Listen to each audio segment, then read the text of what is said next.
बंदी छोड़ सतगुरु रामपाल जी परमेश्वर जी की जय हो।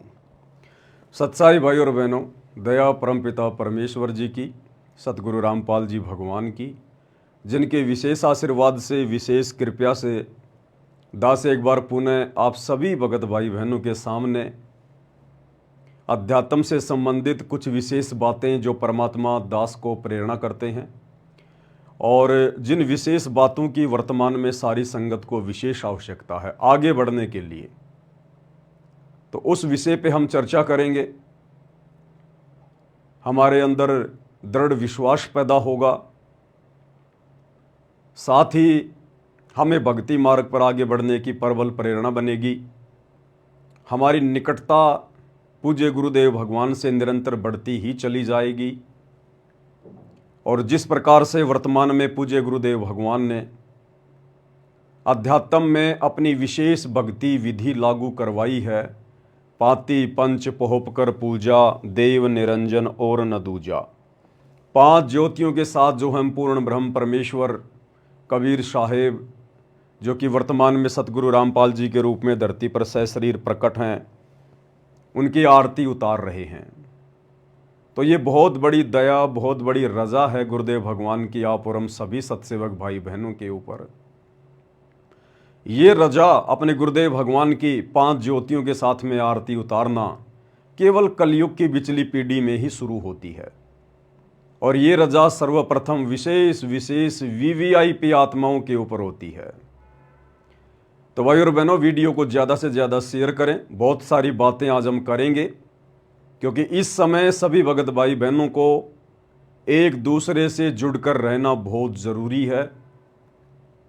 इस समय परमात्मा की आप और हमारे ऊपर छप्पर फाड़ मेहर हो रही है और ये वो समय है, कहते हैं ना कि या तो बाबा जेल में या फिर बाबा रेल में। ये वो समय चल रहा है अध्यात्म का, गुरु को प्रसन्न करने का। अगर हम दृढ़ता के साथ साथ संगति से जुड़े रहे और अपने गुरुदेव भगवान को प्रसन्न करने की दिशा में आगे बढ़ते रहे तो हमारा बेड़ा पार है, फिर हमारे मोक्ष में कोई चूक नहीं है। और इस समय इन आध्यात्मिक क्रियाओं को लेकर यदि किसी ऐरे गहरे नत्थु बैरे आधे अधूरे भगत के कहने से, डगमग करने से, मन में शंका पैदा करने से यदि हम जरा भी बैक हो गए, जरा भी पीछे हट गए, जरा भी मन में दोष आ गया, तो भाई और बहनों फिर कई युगों पीछे चले जाएंगे, कई युगों पीछे। तो दास वीडियो शुरू करने से पहले सर्वप्रथम गुरुदेव भगवान का जयकारा लगाएगा, परमात्मा की स्तुति करेंगे। उसके बाद बैठकर हम परमेश्वर जी के आशीर्वाद से आगे की चर्चा शुरू करेंगे। बंदी छोड़ सतगुरु रामपाल जी भगवान की जय हो। परमपिता परमात्मा, सारी सृष्टि के रचनहार, कुल मालिक, असंख्य ब्रह्मांडों के स्वामी, जगत गुरु, तीनों लोकों में प्रवेश करके सबका भरण पोषण करने वाले, राजाधिराज, आत्माधार, नाथों के नाथ, देवों के देव महादेव, सर्वेश्वर महेश्वर, मृत्युंजय, अजरो अमर, आदि अनादि, सनातनी प्रभु, जगत पिता जगदीश्वर, श्री श्री 1008 की उपाधि के वास्तविक अधिकारी, अकाल मूरत सौद स्वरूपी राम वासुदेव, सर्वगतम ब्रह्म, परम पूज्य, प्रथम पूज्य, परम संत, परम पुरुष, परम धनी, परम दयालु, सत्य कबीर, हक्का कबीर, अल्लाहु कबीर, अल्लाहु अकबर, बाखबर, अल्लाह ताला, जगत के तारणहार, जगत के मुक्तिदाता, जगत के जगन्नाथ, हारे के सहारे, हिंदुओं के राम, मुसलमानों के अल्लाह, सिखों के वाहिगुरु, ईसाइयों के मसीह, दया के सागर दया निधि, करुणा के सागर करुणा निधि,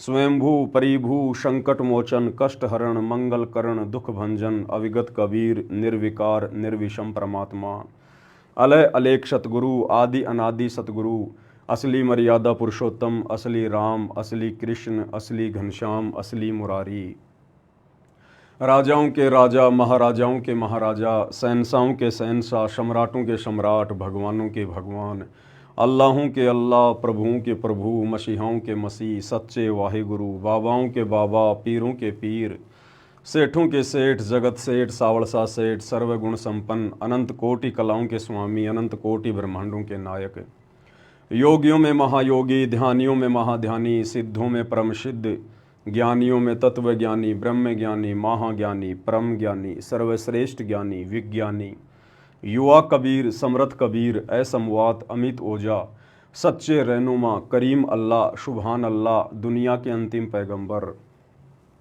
8 सितंबर 1951 से गांव धनाना, जिला सोनीपत, हरियाणा, भारतवर्ष की पावन भूमि पे प्रकट रियल कल्कि भगवान श्री नारायण साकार हरि श्री बाबा साहेब नूर अनंत परमात्मा, सच्चे दरवेश, सच्चे बाखबर, संत शिरोमणि सतगुरु रामपाल जी परमेश्वर जी के चरण कमल में साध संगति से जुड़े हुए देश विदेश से हम सभी सत्सेवक भाई बहनों का अनंत कोटि दंडवत प्रणाम, अनंत कोटि दंडवत प्रणाम, अनंत कोटि दंडवत प्रणाम। बंदी छोड़ सतगुरु रामपाल जी भगवान की जय हो।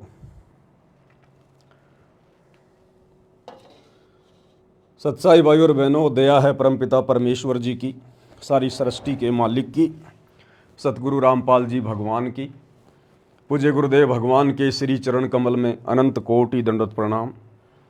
हे परमपिता परमात्मा, हम नीचों पर इसी प्रकार से अपनी दया बना के रखना परमात्मा, हमें अध्यात्म में निरंतर आगे की ओर बढ़ाते हुए चलना परमेश्वर। तो भाई और बहनों, दया है गुरुदेव भगवान की, जिनके आशीर्वाद से दास एक बार पुनः आप सभी के सामने लाइव आया है। कुछ एक छोटी छोटी बातें हैं जिनके ऊपर हमने विशेष तौर पर ध्यान रखना होगा। आप और हमारे ऊपर गुरुदेव ने वर्तमान में जो दया की है, जो रजा बख्शी है, भाई और बहनों, ये दया इस सृष्टि में किसी के ऊपर नहीं है, सृष्टि में किसी के ऊपर। 5 ज्योतियों के साथ में पूर्ण ब्रह्म परमात्मा कबीर देव सतगुरु रामपाल जी परमात्मा जी की आरती उतारने का जो सौभाग्य है, वो इस कलयुग की बिचली पीढ़ी में चंद आत्माओं को मिलता है। आने वाले समय में तो पूरी दुनिया उतारेगी, नाक रगड़ रगड़ के उतारेगी, और दूसरा कोई ऑप्शन किसी के सामने रहेगा ही नहीं। जब दुनिया की आंखें खुलेंगी महाविनाश के समय में 2028 के आसपास, जब मुसलमान भाई परेशान हो चुके होंगे, थक चुके होंगे, अपने अल्लाह को पुकार पुकार के, मस्जिदों में सिजदा कर करके, लेकिन उस महाविनाश के समय में जब उनकी किसी प्रकार की कोई भी सहायता कहीं से नहीं होगी, और जब पता चलेगा कि वर्तमान में धरती पर तो एकमात्र अल्लाह एक ही है, सतगुरु रामपाल जी के रूप में आया हुआ है, तो मुसलमान धर्म के भाई बहनों की चौंध टूटेगी कि इन हमारे धर्म गुरुओं ने, मुल्ला मौलवियों ने, उलेमाओं ने, काजियों ने हमारे को गुमराह करके रखा हुआ था कि अल्लाह बेचून है, अल्लाह निराकार है, अल्लाह धरती पे नहीं आता, अल्लाह कभी मनुष्य के रूप में नहीं आता। तो इनका मोतियाबिंद हटेगा। इनकी आंखों के ऊपर जो मुसलमान धर्म के धर्म गुरुओं ने जो अज्ञानता का पर्दा डाल रखा है, अल्लाह को निराकार कह के, इनका वो पर्दा हटेगा और सतगुरु रामपाल जी के चरणों में नाक रगड़नी पड़ेगी अंत में, और ये 5 ज्योति के साथ आरती उतारनी पड़ेगी और मानव धर्म को अपनाना पड़ेगा, क्योंकि पता चल जाएगा कि मुसलमान धर्म तो शैतान का चलाया हुआ है, सच्चे खुदा अल्लाह कबीर का नहीं है। इसी प्रकार हिंदू धर्म के मानने वाले जो अपने आप को सनातनी कह रहे हैं, जानते नहीं सनातन का सह भी।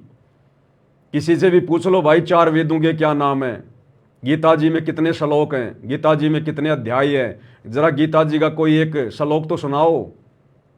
99.99% हिंदुओं को नहीं पता ये बात है, और कहते हैं हम सनातनी, हम सनातनी। तो इनका भी भ्रम टूटेगा सन 2028 के आसपास, महाविनाशकारी समय के उस समय पे, जब ये थक चुके होंगे अपने देवी देवताओं के आगे नाक रगड़ रगड़ के, मंदिरों में जा जाके प्रार्थनाएं कर करके, और जब उस महाविनाशकारी समय में, जिस समय अकाल, बाढ़, भूकंप, वायरस, महामारी, युद्ध, गृह युद्ध, उस समय जब कोई भी इनकी सहायता के लिए नहीं आएगा, तो अंत में अपनी जान बचाने के लिए मजबूरन सतगुरु रामपाल जी इस कल्कि भगवान के चरणों में आना पड़ेगा। इसी प्रकार ईसाइयों को और सिखों को अपनी वो परंपरागत पूजा पाठ को छोड़कर सतगुरु रामपाल जी के चरणों में नाक रगड़ना पड़ेगा। दूसरा ऑप्शन धरती पर नहीं मिलेगा। परंतु आप और हमारा सौभाग्य है कि आज हम अपने गुरुदेव भगवान की परमात्मा के रूप में पहचान कर पाए। और ये पहचान उनकी विशेष रजा के बिना, उनके विशेष आशीर्वाद के बिना नहीं हो सकता।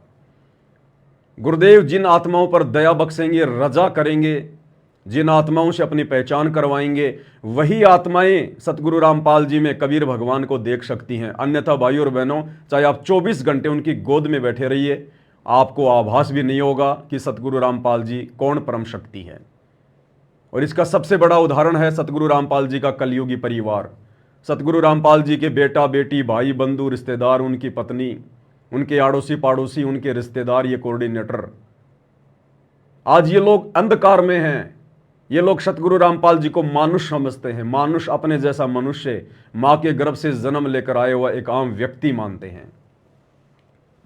और एक दाढ़ी मूछ वाली, कबीर जी की समझे जाने वाली बेजुबान, मुर्दा, नकली फोटो को जून के महीने में कबीर प्रकट दिवस मनाकर अपना भगवान मानकर पूज रहे हैं।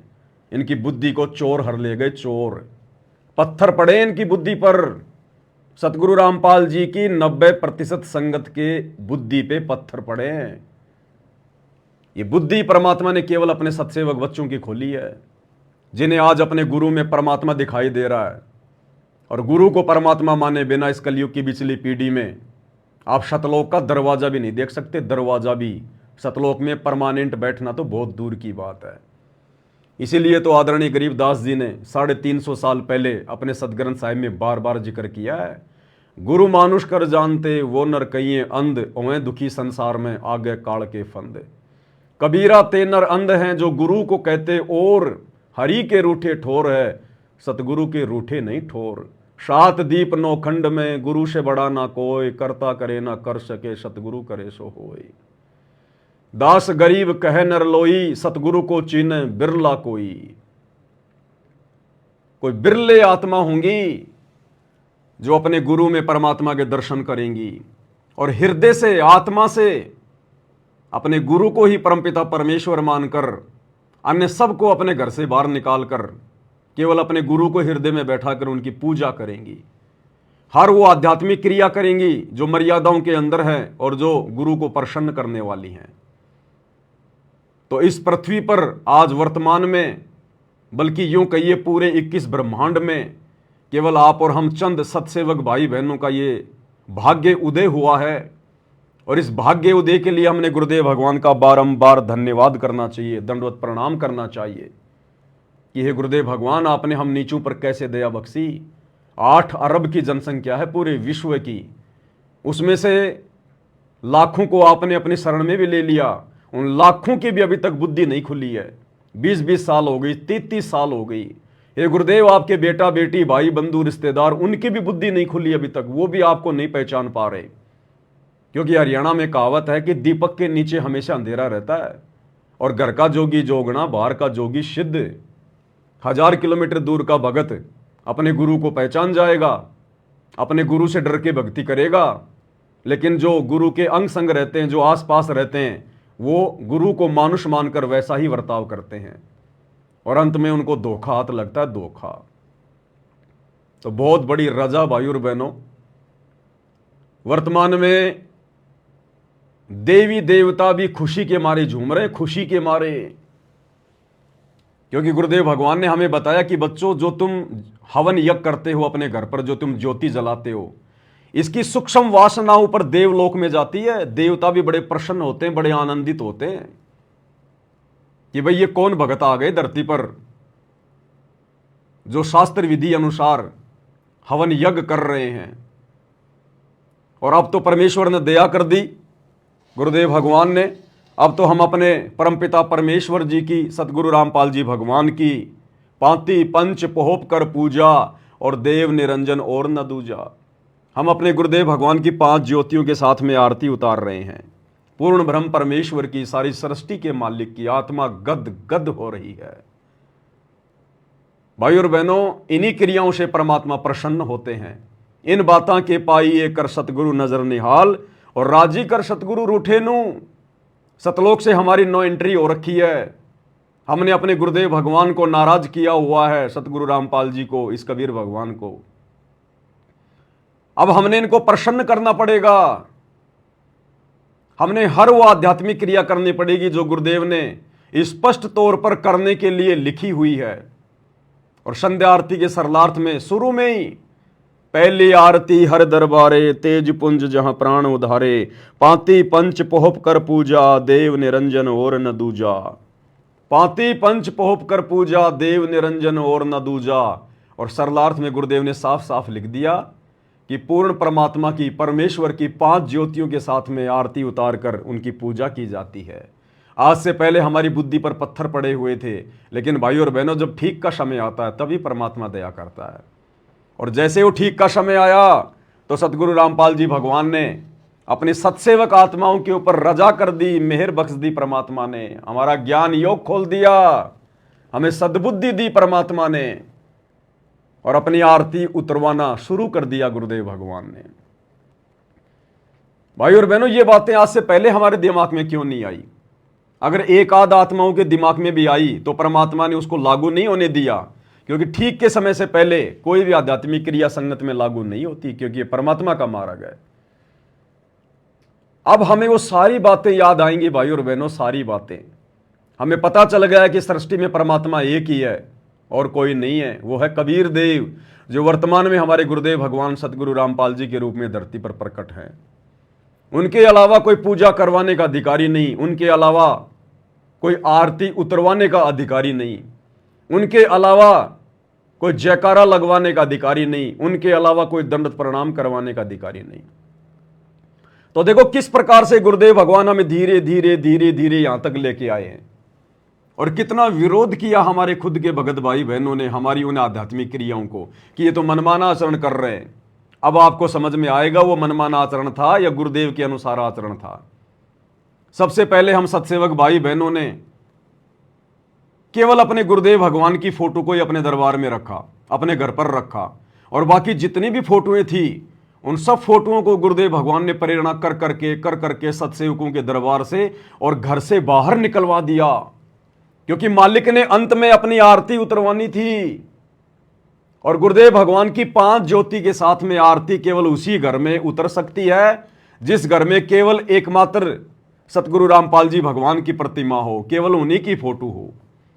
जिस घर में गुरुदेव के अलावा किसी और की फोटो है, गरीबदास जी की, दादा गुरु जी की, पंडित चिदानंद जी की, या दाढ़ी मूछ वाले नकली कबीर की, उस घर में कभी भी ये आरती सफल नहीं हो सकती, क्योंकि हमें पतिव्रता पद पर आकर इस भक्ति को सफल बनाना है।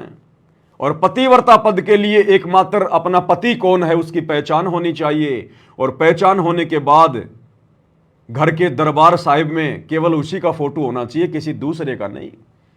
तो मालिक ने आगे चलकर विधिवत तरीके से अपनी आरती उतरवानी थी। उसके लिए परमात्मा ने हमें धीरे धीरे धीरे धीरे आगे बढ़ाया, और सबसे पहले सभी फोटोओं को हमारे घरों से बाहर निकलवाया। हम सत्सेवक भाई बहनों ने इन फोटोओं को फाड़ फाड़ के सोशल मीडिया पर दूसरों को भी संदेशा दिया, अपने भगत भाई बहनों को, लेकिन उनकी बुद्धि में यह बात नहीं आई, उनके माड़े भाग।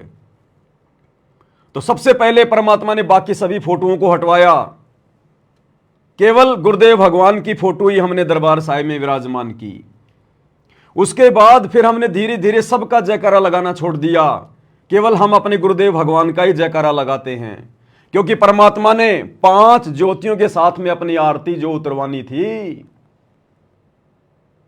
और यदि हम अपने गुरुदेव की 5 ज्योतियों के साथ में आरती उतार रहे हैं और साथ में गरीबदास जी की जय, दादा गुरु जी की जय, फलाने की जय, तो यह आरती परमात्मा को स्वीकार नहीं होती। हम पतिव्रता पद पे नहीं माने जाते, इसलिए गुरुदेव भगवान ने सारे जयकारे हटवा दिए, क्योंकि परमात्मा ने यह विधि 5 ज्योति वाली ये संगत में लागू करवानी थी। बहुत विरोध हुआ, लेकिन परमात्मा ने जो करवाना था भाई वो तो करवाना ही था। उसके बाद संध्या आरती में परमात्मा ने चेंज करवाया, नई भक्ति बोध बनवाई, और पेज नंबर 61 पर जो वाणी है, नाम लिए से सब बड़े, रिंचक नहीं कसूर, और गरीबदास के चरणों की मैं सिर पर डारूं धूर। परमात्मा ने यहां से गरीबदास जी का नाम हटवा दिया और नाम उन्होंने अपना खुद का वहां पर लिखवाया कि नाम लिए से सब बड़े, रिंचक नहीं कसूर, सतगुरु रामपाल जी के चरणों की मैं सिर पर डारूं दूर। यदि आज हम गरीबदास जी का नाम बोल रहे होते कि गरीबदास के चरणों की मैं सिर पर डारूं धूर, और यदि हम 5 ज्योतियों से गुरु जी की आरती भी उतार रहे होते तो हमारी आरती कभी सफल नहीं होती। हम आरती उतार रहे हैं सतगुरु रामपाल जी की और कह रहे हैं कि गरीबदास के चरणों की मैं सिर पर डारूं धूर। क्यों भाई, ये तो दोगला काम हो गया, तो दोगला आचरण हो गया।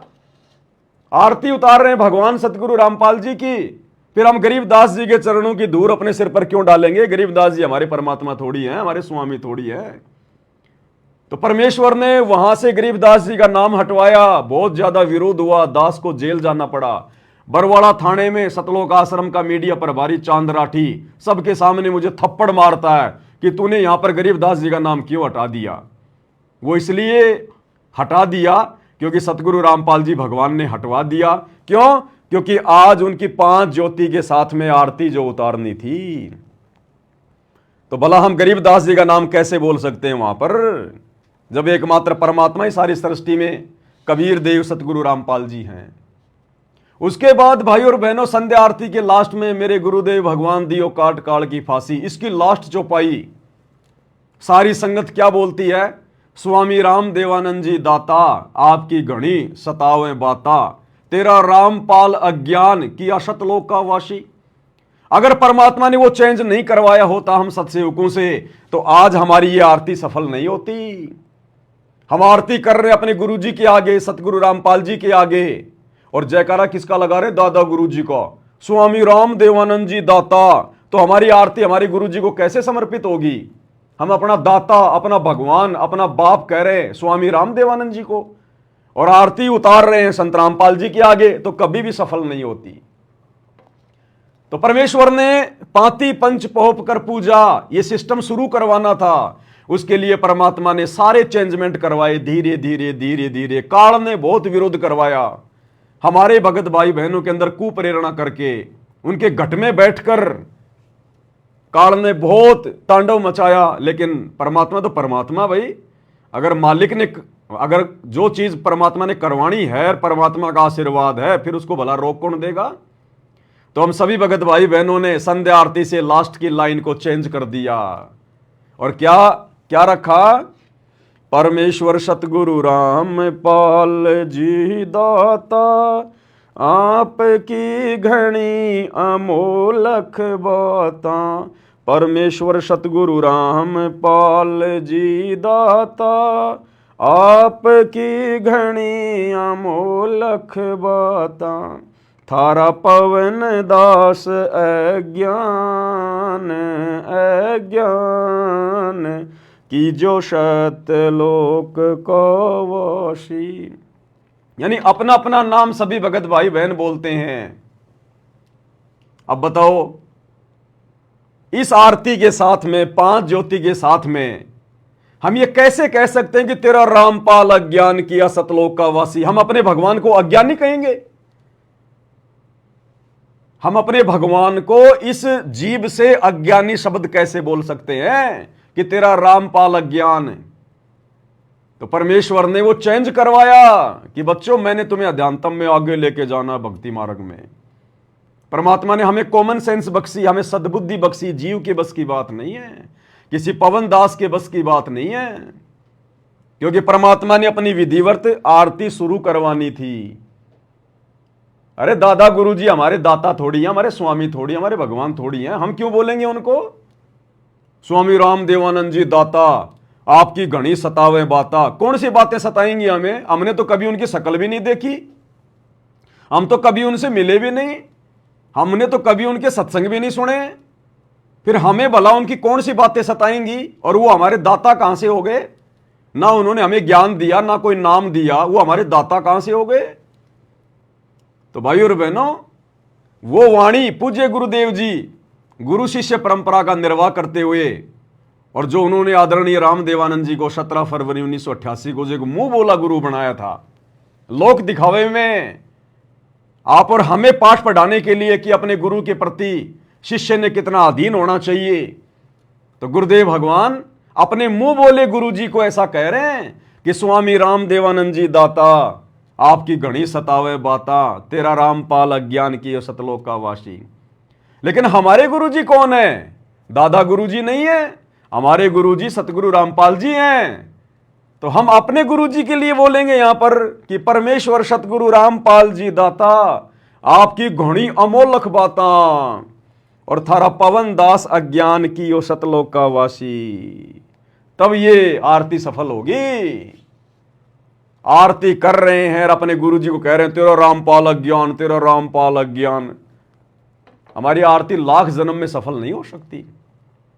तो सत्सेवक भाई बहनों, अब आप लोगों को ये सारी बातें समझ में आएंगी धीरे धीरे कि क्यों परमात्मा अपने भक्ति मार्ग में धीरे धीरे वो बदलाव करवा रहे थे।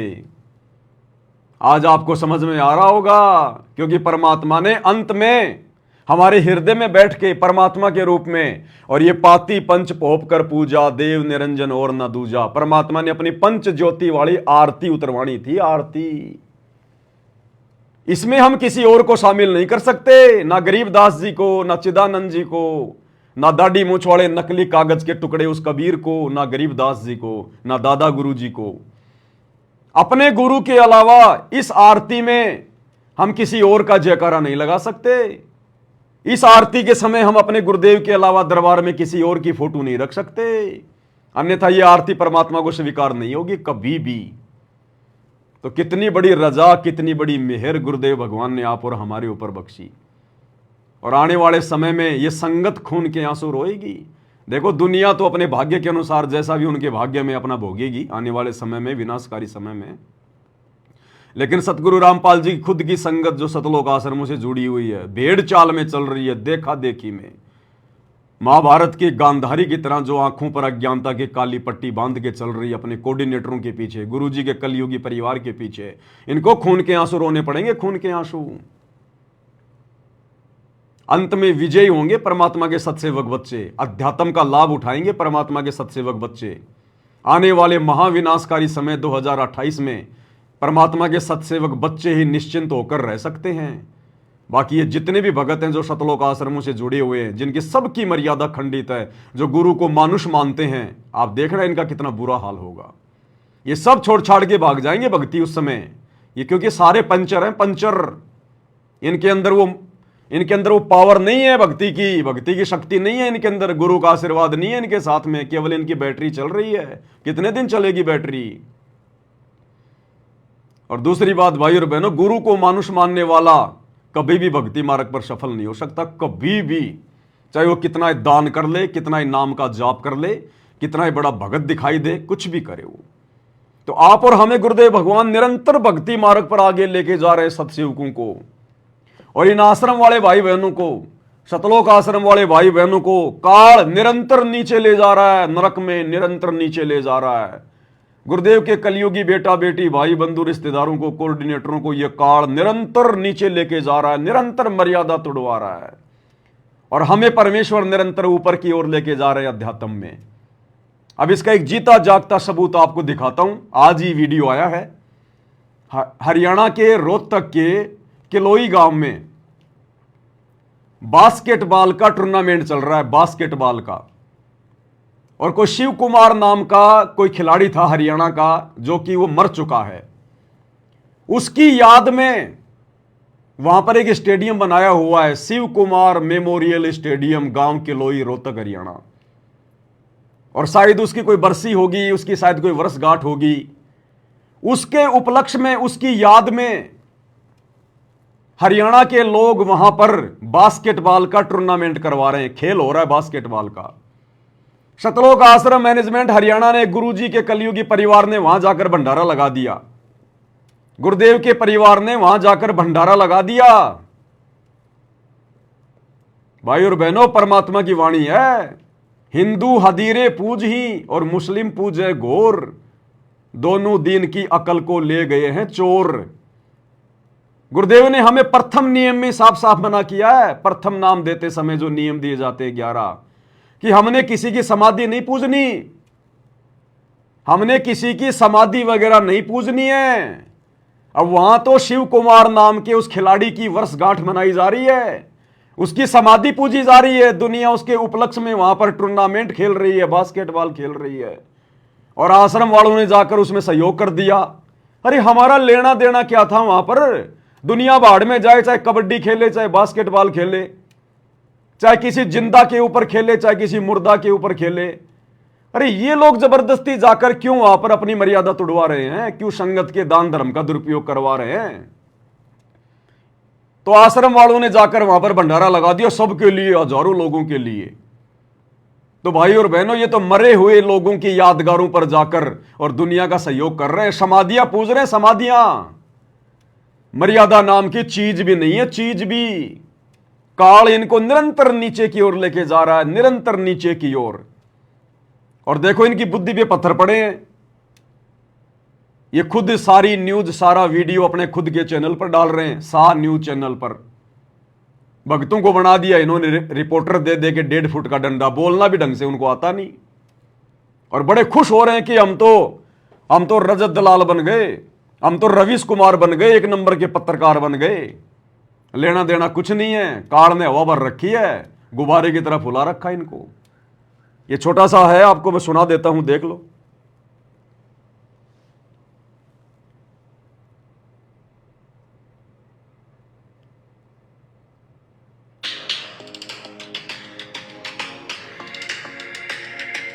नमस्कार दर्शकों, मैं सुनील कुमार, एसए न्यूज हरियाणा से। आप सभी जानते हैं कि हरियाणा प्रदेश ने देश को काफी लाल दिए हैं, जो कि मशहूर खिलाड़ी हुए हैं, इंटरनेशनल खिलाड़ी हुए हैं। ऐसे ही रोहतक जिले से, गांव कलोई से एक इंटरनेशनल खिलाड़ी हुए हैं, शिव कुमार जी। आज हम शिव कुमार जी की याद में जो स्टेडियम बनाया गया है उसी के सामने खड़े हैं। ये सामने आप देख रहे हो, शिव कुमार मेमोरियल स्टेडियम किलोई बनाया गया है। और आज यहाँ पर आप देख रहे होंगे कि आज यहाँ पर जो चहल पहल है वो क्यों है, यहाँ पर इतनी सिक्योरिटी क्यों है? क्योंकि यहाँ पर तीसरा नेशनल जो अभी यहाँ पर जो होने वाला है किलोई में बास्केटबॉल टूर्नामेंट, वो आज से स्टार्ट हो रहा है। और यहाँ पर मुख्य अतिथि के रूप में हमारे सीएम साहब श्री नायब सैनी जी और कैप्टन अभिमन्यु जी यहाँ पर पहुंचेंगे। एक तो आज हमारे सीएम साहब इस टूर्नामेंट को देखने के लिए यहाँ पर अपना जो भी सहयोग है वो करने के लिए आ रहे हैं। दूसरी तरफ आप सामने देख भी रहे होंगे कि यहाँ पर आपने आज तक संत रामपाल जी महाराज की तस्वीरें उनके आश्रमों में देखी होंगी, लेकिन आज यहाँ स्टेडियम में क्या कर रही हैं, तो यह भी खुलासा हम आज आपको दिखाएंगे कि आखिरकार यहाँ पर संत रामपाल जी महाराज की इतनी तस्वीरें क्यों लगाई गई है। तो दर्शकों, हम बात कर रहे थे संत रामपाल जी महाराज की, यहाँ पर काफी जगह पर तस्वीरें दिख रही है हमें।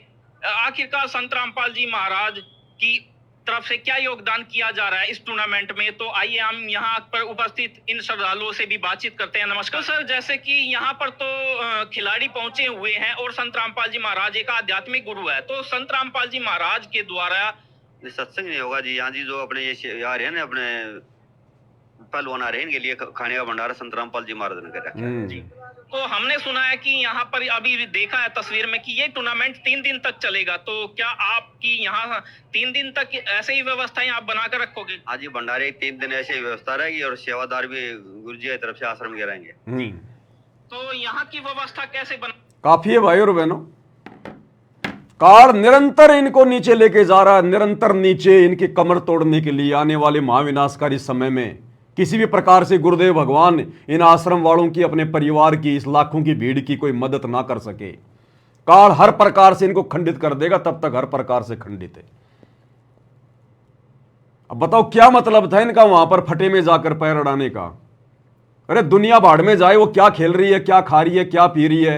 गुरुदेव तो बार बार हिसार जेल से संदेशा भेज रहे, बच्चों संसार की तरफ से आंखें बंद कर लो, बच्चों भूल जाओ संसार को, आगे बढ़ो, अपने परमात्मा के चरणों से चिपट जाओ।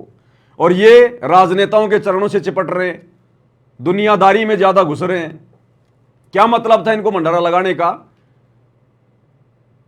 उस खिलाड़ी की यादगार में वहां पर? अब बताओ, ये तो मुर्दों को पूज रहे हैं, मुर्दों की यादगारों को ताजा कर रहे हैं। क्या लेना देना भैया में? दुनिया भर के लोग हैं ऐसे। तो काल भाई और बहनों, इनकी बुद्धि पे बैठा हुआ है, आश्रम वालों की बुद्धि के ऊपर। और आप और हमें देखो किस प्रकार से परमात्मा निरंतर अध्यात्म में आगे की ओर बढ़ा रहे हैं। तो भाई और बहनों, जो भी जानकारियां होंगी दास आपको देता रहेगा, क्योंकि मेरी तो ड्यूटी भगवान ने इसी बात की लगाई है। अब आज हम आगे बात करेंगे और कैसे हम गुरुदेव के आशीर्वाद से अध्यात्म में निरंतर आगे की ओर जो है वो बढ़ सकते हैं। तो कुछ एक बातें हैं सभी भाई बहनों को बतानी बहुत जरूरी है। सबसे पहली बात तो भाई और बहनों, अब हमने संसार की तरफ से बिल्कुल आंखें बंद कर लेनी है, हमने भगतों की तरफ से भी आंखें बंद कर लेनी है। कौन से भगत? जो शतलोक आश्रमों से जुड़े हुए भगत हैं। वो क्या कहते हैं, क्या कहेंगे, हमने कुछ नहीं सुनना, कुछ नहीं देखना, क्योंकि हम जान चुके हैं उनको एडी से चोटी तक। वो खुद कितने मर्यादा में हैं, वो खुद कितने भगत हैं, फिर भला वो हमें क्या शिक्षा देंगे। तो हमने उनकी तरफ से आंखें बंद कर लेनी है। अब आगे का समय है भक्ति का। अब हमें भक्ति बचाएगी, भक्ति। तो सबसे पहली बात भाई और बहनों, ये जो 5 ज्योति के साथ में परमात्मा ने जो अपनी आरती उतरवाने की प्रक्रिया भक्ति मार्ग में शुरू जो करवाई है, ये हमारी कैसे सफल होगी, हमने किन किन बातों का ध्यान रखना पड़ेगा, कुछ एक बातें जानना बहुत जरूरी है। अब देखो भाई और बहनों, हम परमेश्वर की 5 ज्योतियों के साथ में आरती उतार रहे हैं। तो सबसे पहला जो पॉइंट है वो है नियम, मर्यादा। अब चाहे कुछ भी हो जाए, भाई घर छूटो, चाहे जग रूठो, चाहे रूठो ये संसारा हो, कौन सुनेगा मेरी काल लोक में जब गुरु रूठ गया मेरा हो। मर्यादाओं के लिए हम सत्सेवक भाई बहनों ने अब कमर कस लेनी है, कमर। अगर जरा भी मर्यादा हमारी टूटी, ये हमारी आरती सफल नहीं हो सकती।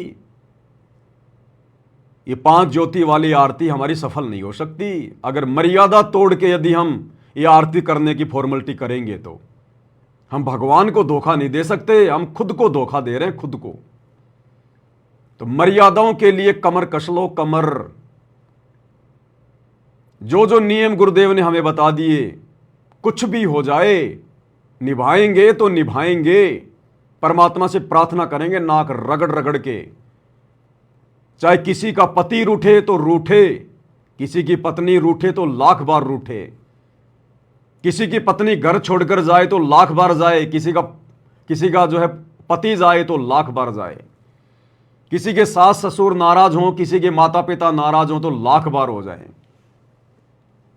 अब भक्ति करेंगे तो भगवान को प्रसन्न करने के लिए करेंगे, घर परिवार को, रिश्तेदारों को, समाज को प्रसन्न करने के लिए नहीं करेंगे कुछ भी। अपने परमेश्वर के वचन को प्रथम महत्व देंगे, अन्य किसी के भी भक्ति विरुद्ध वचन को महत्व नहीं देंगे। आप घर में रह रहे हैं, परिवार में रह रहे हैं, ससुराल में रह रहे हैं, हमने केवल उनकी उन्हीं बातों का समर्थन करना है, उन्हीं बातों तक हमने सहयोग देना है जो बातें भक्ति मार्ग में किसी प्रकार से बाधा उत्पन्न ना कर सके।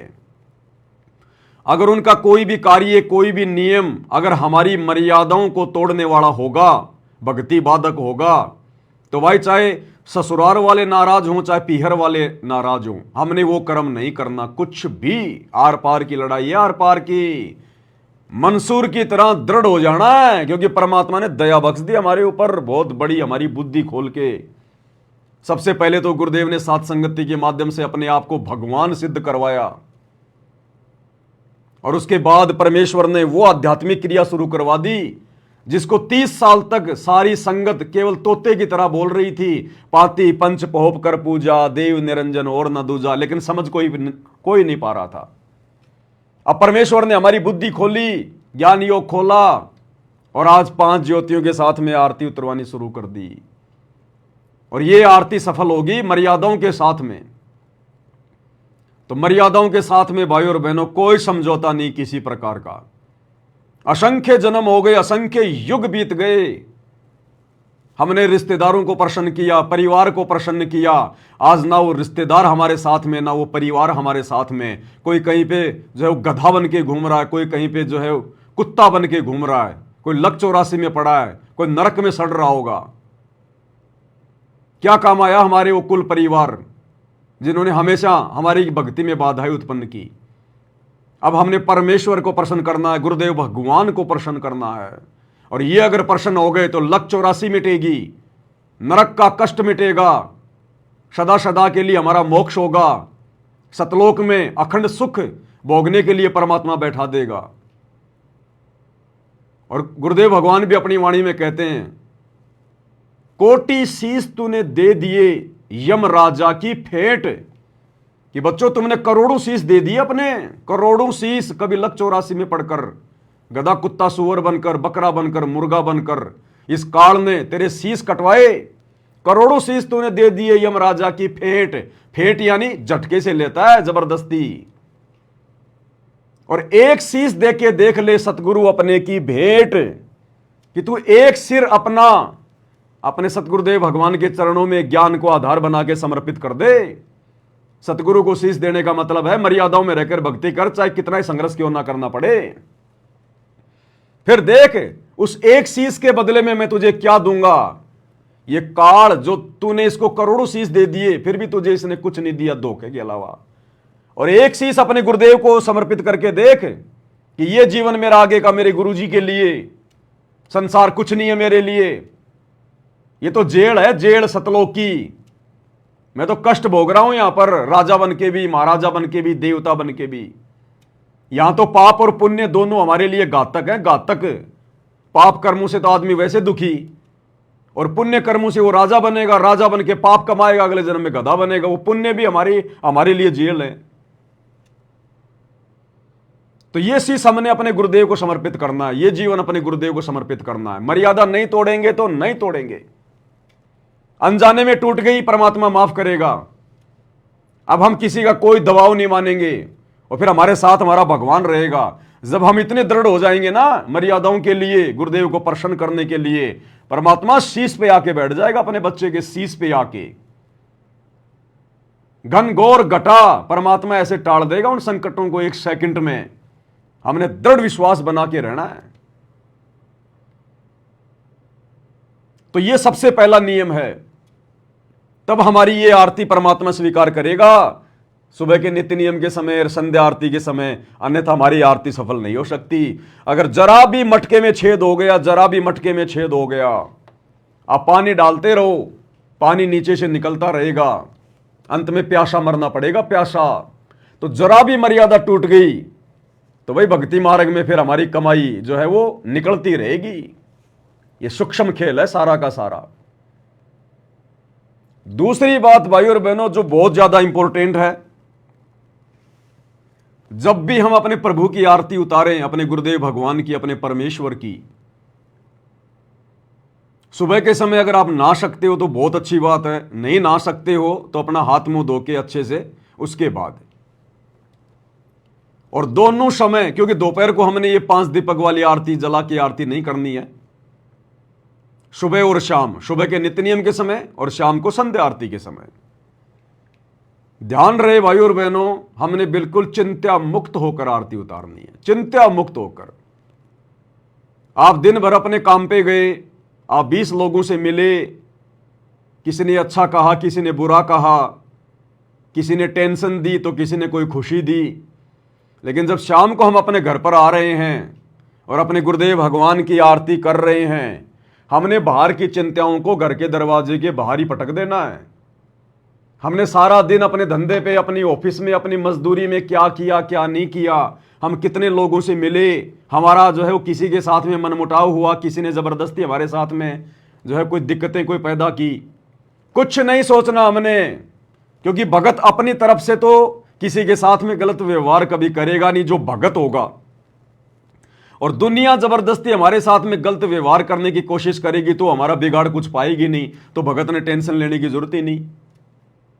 फिर हमारा भगवान हमारे साथ है, हमारा गुरुदेव हमारे साथ में, बाड़ी बाका नहीं होने देगा परमात्मा। तो आरती करते समय, सुबह की आरती और शाम की आरती करते समय हमने बिल्कुल चिंता मुक्त होना है। और परमात्मा कहते हैं प्रेम मगन होए आरती गावे।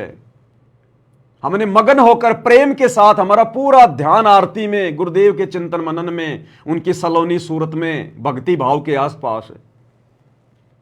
सो संध्या हमरे मनमानी, कहे कबीर सुनो रे ज्ञानी, मन पसरे को घट को आने। परमात्मा कहते हैं सारी चिंताओं को भूल जा, वो आरती मुझे स्वीकार होगी।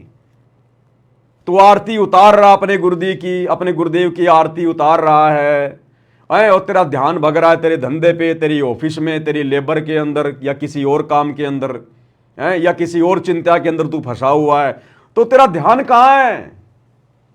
तू तो फॉर्मेलिटी कर रहा है, तेरा मन तो कहीं बाहर भटक रहा है, और हाथ से तू खाली पूजा की थाल हिला रहा है। वो आरती परमात्मा को स्वीकार नहीं होगी, बिल्कुल नहीं होगी। जितना गुड़ डालेंगे उतना ही मीठा होगा। तो अब हमने चिंता मुक्त होकर अपने प्रभु की आरती उतारनी है। चिंता मुक्त होकर दुनिया भाड़ में जाए, काम धंधा भाड़ में जाए, नुकसान तो नुकसान, फायदा तो फायदा। हमारा नुकसान हमारा फायदा सबसे बड़ा इस भक्ति में है। भक्ति सफल नहीं हुई तो सबसे बड़ा नुकसान है। दुनिया में इससे बड़ा नुकसान कोई दूसरा नहीं है।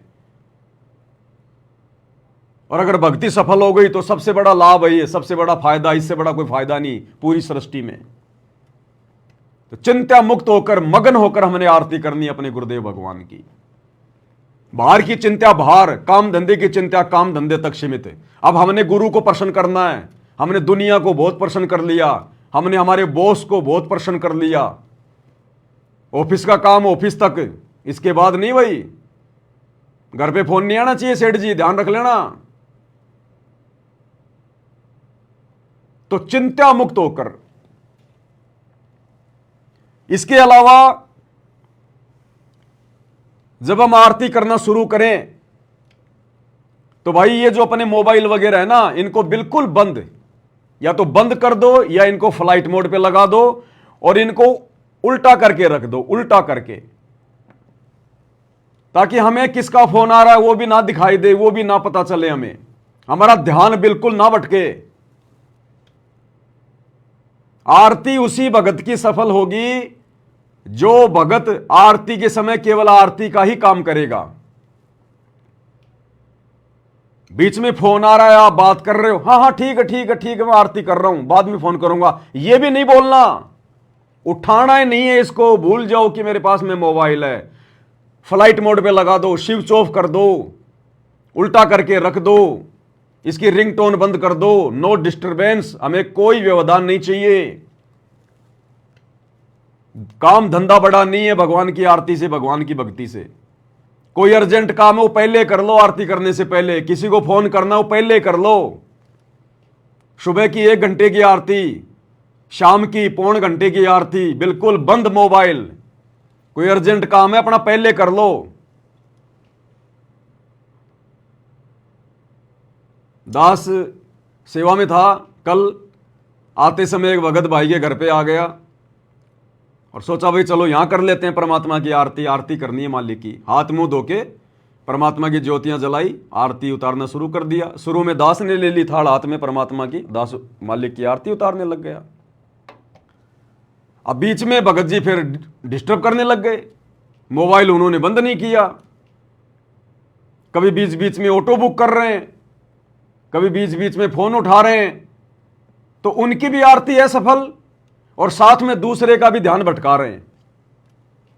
तो वो आरती भी परमात्मा स्वीकार नहीं करेगा। वो अंतर्यामी, वो देख रहा भाई, हम फॉर्मेलिटी नहीं कर रहे, सामने कोई फोटो थोड़ी रखी है। अगर ये पूजा की थाल हमने हाथ में उठा ली तो ये ना सोचिए कि सामने संत रामपाल जी की फोटो है।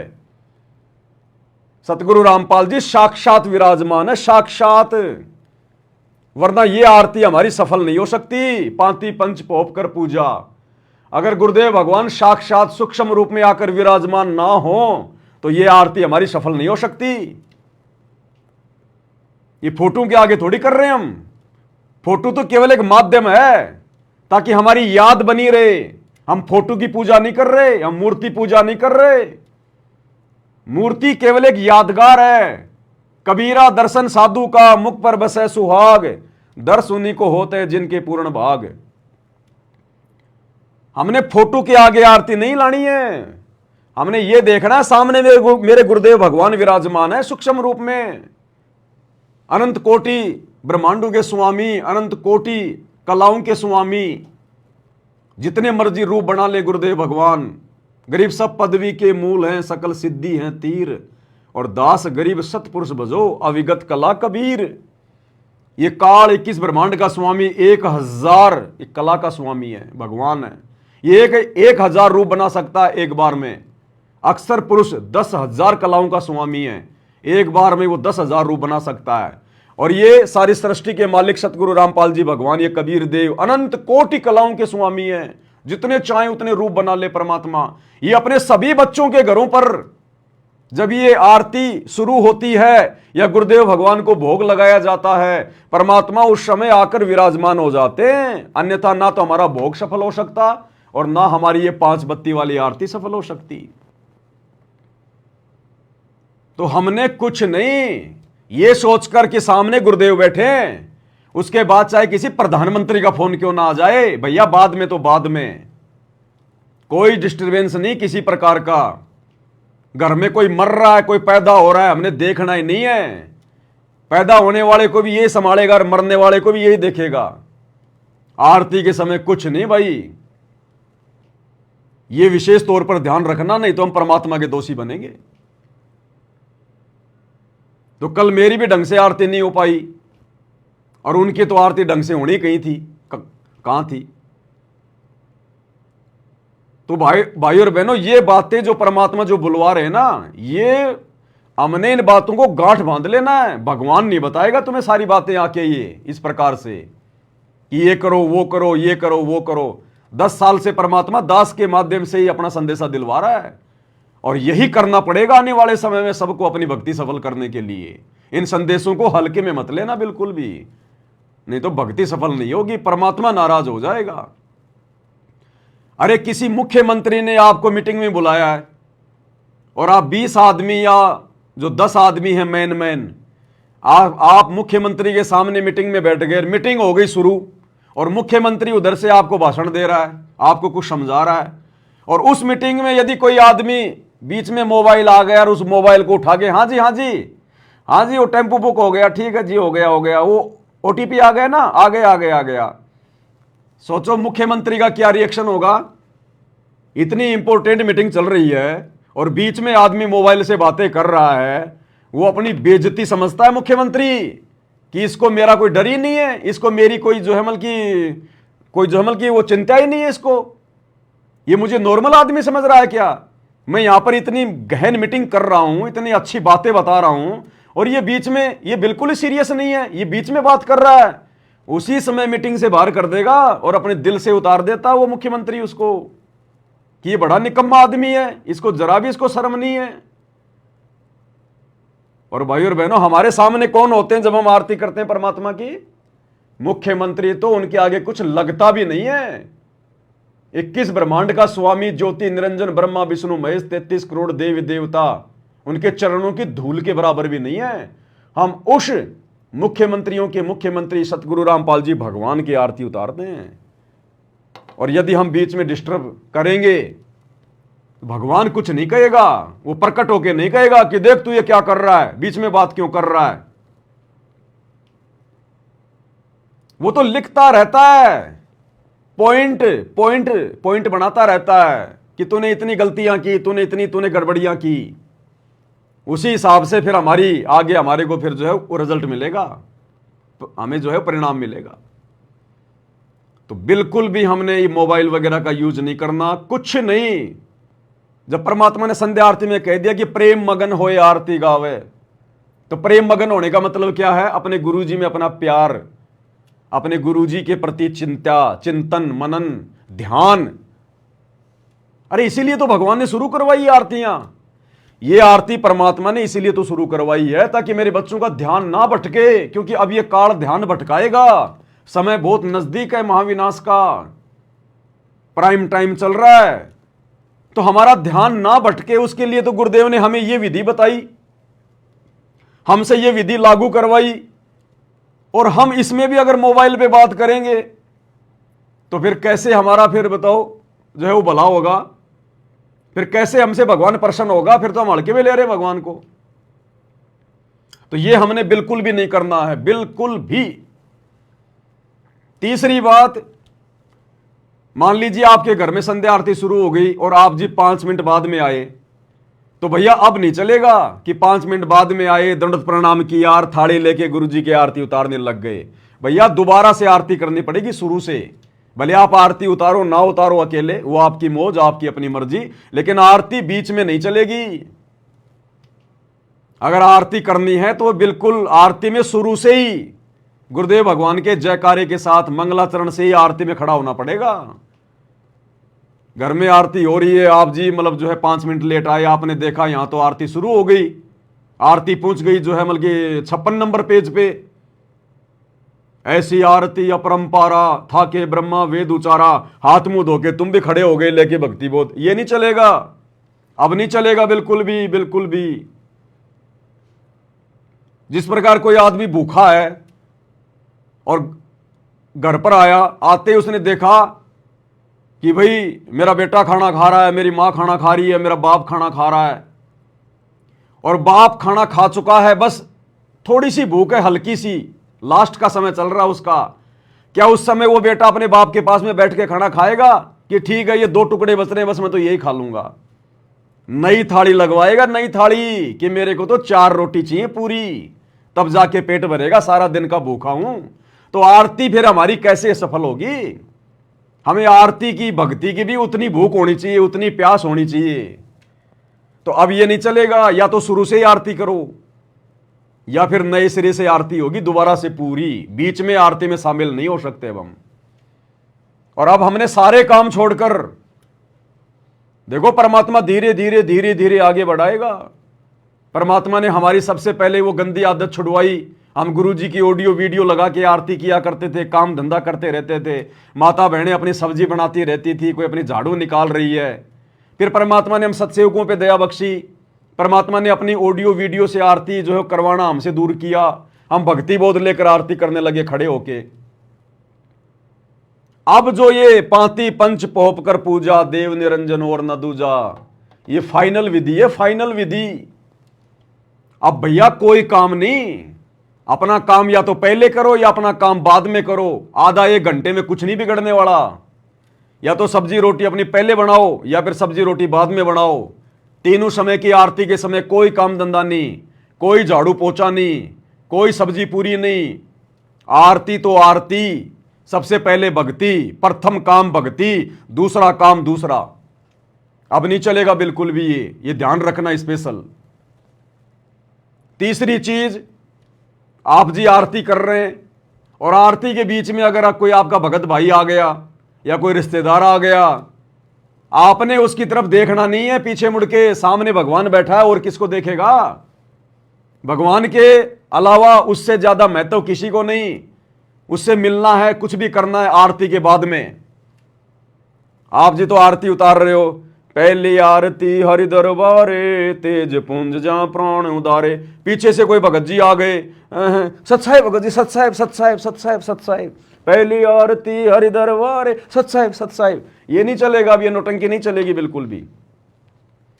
चाहे प्रधानमंत्री क्यों ना आ जाए आपके घर पे, पहले आरती में ध्यान पूरा, उसके बाद में राम रमी करेंगे, सत्साहेब करेंगे। पहले आरती होगी पूरी कंप्लीट, लास्ट में गुरुजी को दंडवत करके उठेंगे, उसके बाद में देखेंगे अगर किसी से सत्साहिब करना है, किसी से राम रमी करनी है, उसके बाद में।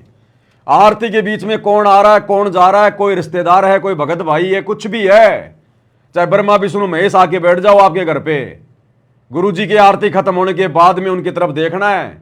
मन में भी ध्यान नहीं करना कि ब्रह्मा विष्णु महेश आके बैठे हैं। देवों के देव महादेव, सारी सृष्टि का अकाल मूर्त, प्रथम पुरुष, सतगुरु आदि अनादि है, सतगुरु मध्य है मूल, सतगुरु को सिजदा करूं एक पलक नहीं भूल। सतगुरु पूर्ण ब्रह्म है, सतगुरु आप अलेख, सतगुरु रमता राम है, यामे मीनन अमेक। इनसे बड़ा सृष्टि में कोई नहीं है। बाकी सेकंड नंबर पे चाहे ब्रह्मा विष्णु महेश भी आके बैठ गए हो आपके सोफे पे, आपने ध्यान भी नहीं देना। पहले आरती कंप्लीट करो, उसके बाद में उनसे राम रमी करो, सत्साहिब करो। हाँ जी, आओ जी, बैठो जी। तो ये नहीं चलेगा बिल्कुल भी। अब अगर आरती के बीच में आप किसी को सत्साहिब करते हो या किसी को कुछ भी करते हो तो परमात्मा प्रसन्न नहीं होगा, परमात्मा नाराज होगा कि ये नालायक आरती कर रहा है या फिर ये ड्रामेबाजी कर रहा है। बाद में कर लेना, तू कहां जाएगा? तूने कोई बास्केटबॉल का कोई जो है टूर्नामेंट खेल के आना है क्या रोहतक में जाके? बाद में करना आराम से, सत्साहिब करेगा और क्या करेगा, परमात्मा की चर्चा करेगा, बाद में करियो आराम से। तो ये डिस्टरबेंस अब बिल्कुल नहीं भक्ति मार्ग में किसी भी प्रकार का।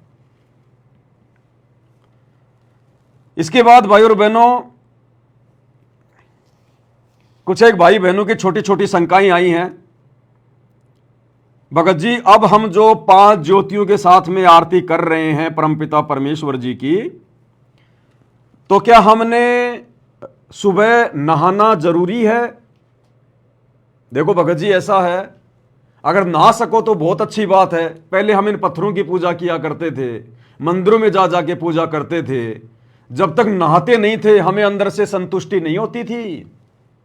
हम सोचते थे हमारी भक्ति आदि अधूरी है, खंडित है भक्ति।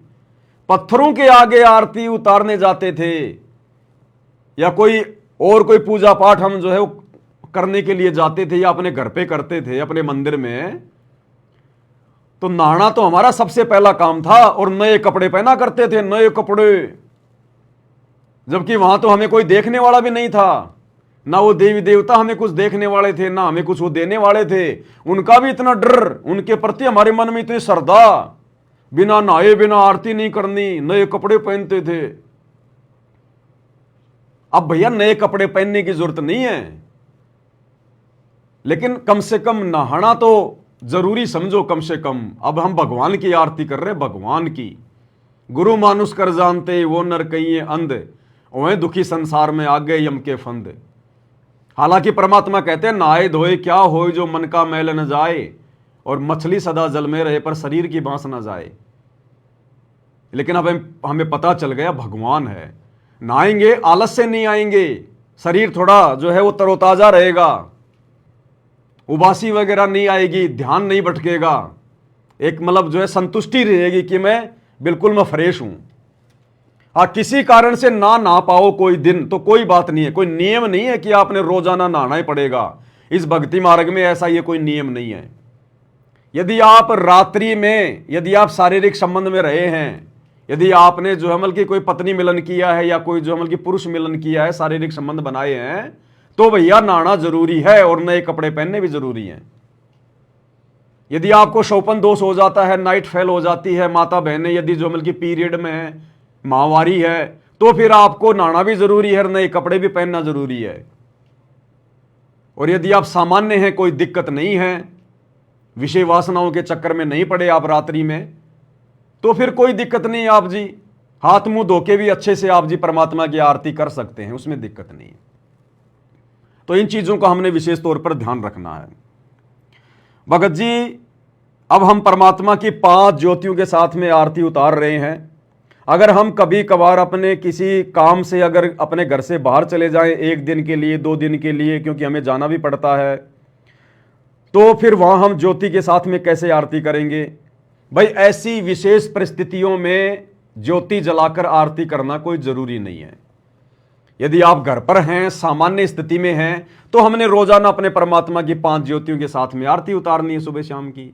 अगर आप अपने काम धंधे के सिलसिले में या किसी और काम के सिलसिले में अगर आप अपने घर से बाहर हैं, तो फिर हमने उसी विधि से अपनी भक्ति करनी है, भक्ति बोध के साथ में। फिर कोई दिक्कत नहीं है कोई किसी प्रकार की। लेकिन यदि हम घर पर हैं, सामान्य स्थिति में हैं या किसी भगत के घर पर हैं, तो फिर हमने परमात्मा की विधि विधान से आरती हमने करनी है। मजबूरी में हम बिना 5 ज्योतियों की आरती कर सकते हैं, लाभ हमें समान ही मिलेगा। तो इस प्रकार से मन में कोई शंका हमारे नहीं होनी चाहिए। उसके बाद में एक चीज का विशेष ध्यान रखना भाई और बहनों, क्योंकि देखो हमारा फालतू का खाना पीना छूट गया। चाय तक हम सत्सेवक पीते नहीं है। बाहर का ये समोसा, ये कचौड़ी, चाउमीन, ये बर्गर वगैरह, बाहर का जूस भी नहीं पीते हम तो। जूस भी चाहे वो कितनी साफ सफाई से बनाओ, लेकिन वो बनाने वाला तो सांसारिक है, उसके मन में तो पता नहीं क्या क्या विचार चल रहे हैं। तो जैसा खाओगे अन्न वैसा होगा मन, जैसा पियोगे पानी वैसी होगी वाणी। हम तो बाहर का पानी भी मजबूरी में पीते हैं, अपना घर का लेके जाते हैं बोतल भर के। और जो खाना दाना है वो जो हम संयमित होके हम खाते हैं, पेट भरने के लिए नहीं खाते हम।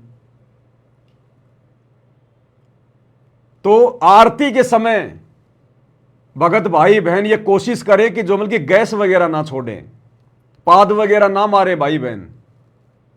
अगर ऐसी कोई ज्यादा प्रॉब्लम है तो थोड़ी देर के लिए बाहर चले जाओ बाथरूम की तरफ,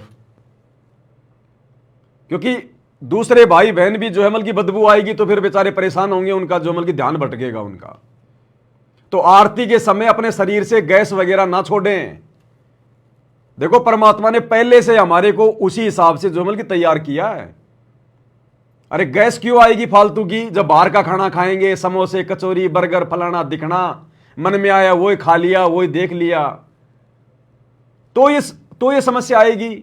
अब परमात्मा ने 2-3 साल से हमारा सब कुछ बंद कर रखा है बाहर का, घर का शुद्ध खाना खाते हैं, भगवान को भोग लगा के खाते हैं, तो दिक्कत हमारे को होनी नहीं चाहिए। टाइम टू टाइम अपना फ्रेश हो, दिक्कत कहाँ आएगी आपको? फिर भी अगर ऐसी कोई प्रॉब्लम है, कोई ज्यादा ही समस्या है, और यदि आरती के समय यदि आपकी जो बल्कि गैस वगैरह आ रही है, तो 2 मिनट के लिए थोड़ा साइड में हो जाओ, बाथरूम की तरफ जाके चक्कर काट के आ जाओ। अन्यथा वहां पे आप जी बल्कि बदबू फैलाओगे, दूसरे भाई बहनों का ध्यान भटकेगा, तो फिर जो बल्कि दोषी बनेंगे हम।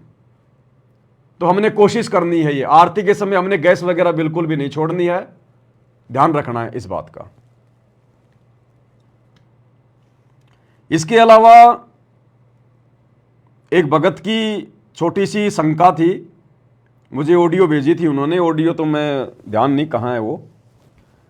तो वो कह रहे थे कि भगत जी मैंने गुरुजी का एक वीडियो देखा था, बहुत पुराना है, जिसमें गुरुजी संध्या आरती को करते समय जो है 5 ज्योतियां जो है वो जला रहे हैं, आरती हो रही है संध्या आरती के समय की। वो तो ठीक है भगत जी, पाती पंच पोप कर पूजा, देव निरंजन और न दूजा, गुरुजी खुद भी आरती कर रहे हैं। लेकिन गुरुजी ने पूजा की थाल के अंदर धूप बत्ती वगैरह, अगरबत्ती वगैरह, वो कपूर वगैरह, वो भी भगत जी उसमें रखा हुआ है। तो ये क्या प्रोसीजर है भगत जी? क्या हमने भी धूप बत्ती लगानी है, अगरबत्ती लगानी है? तो ये हमने बिल्कुल भी नहीं करना है। हमारे लिए जो आदेश है हमने केवल उतना ही करना है। हमारे लिए आदेश है पाती पंच पोप कर पूजा, देव निरंजन और न दूजा। इसमें फूल भी शामिल है, लेकिन फूल वगैरह की अभी तक परमात्मा कोई प्रेरणा नहीं कर रहा है।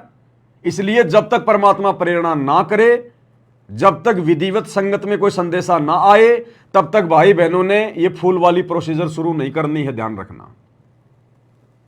केवल 5 ज्योतियां जलाकर ही हमने परमात्मा की आरती उतारनी है, जो गुरुदेव ने हमें बताई, हमारे को आदेश दिया उसके सरलार्थ में। और जो धूप वगैरह जो उसमें जलाई जा रही थी, तो गुरुजी पहले गांव गांव जाके 3 दिन का पाठ किया करते थे। और वो पाठ के समय में भाई और बहनों, परमात्मा जब संध्या आरती किया करते थे, मतलब संध्या आरती के अंदर परमात्मा धूप नहीं जलाया करते थे।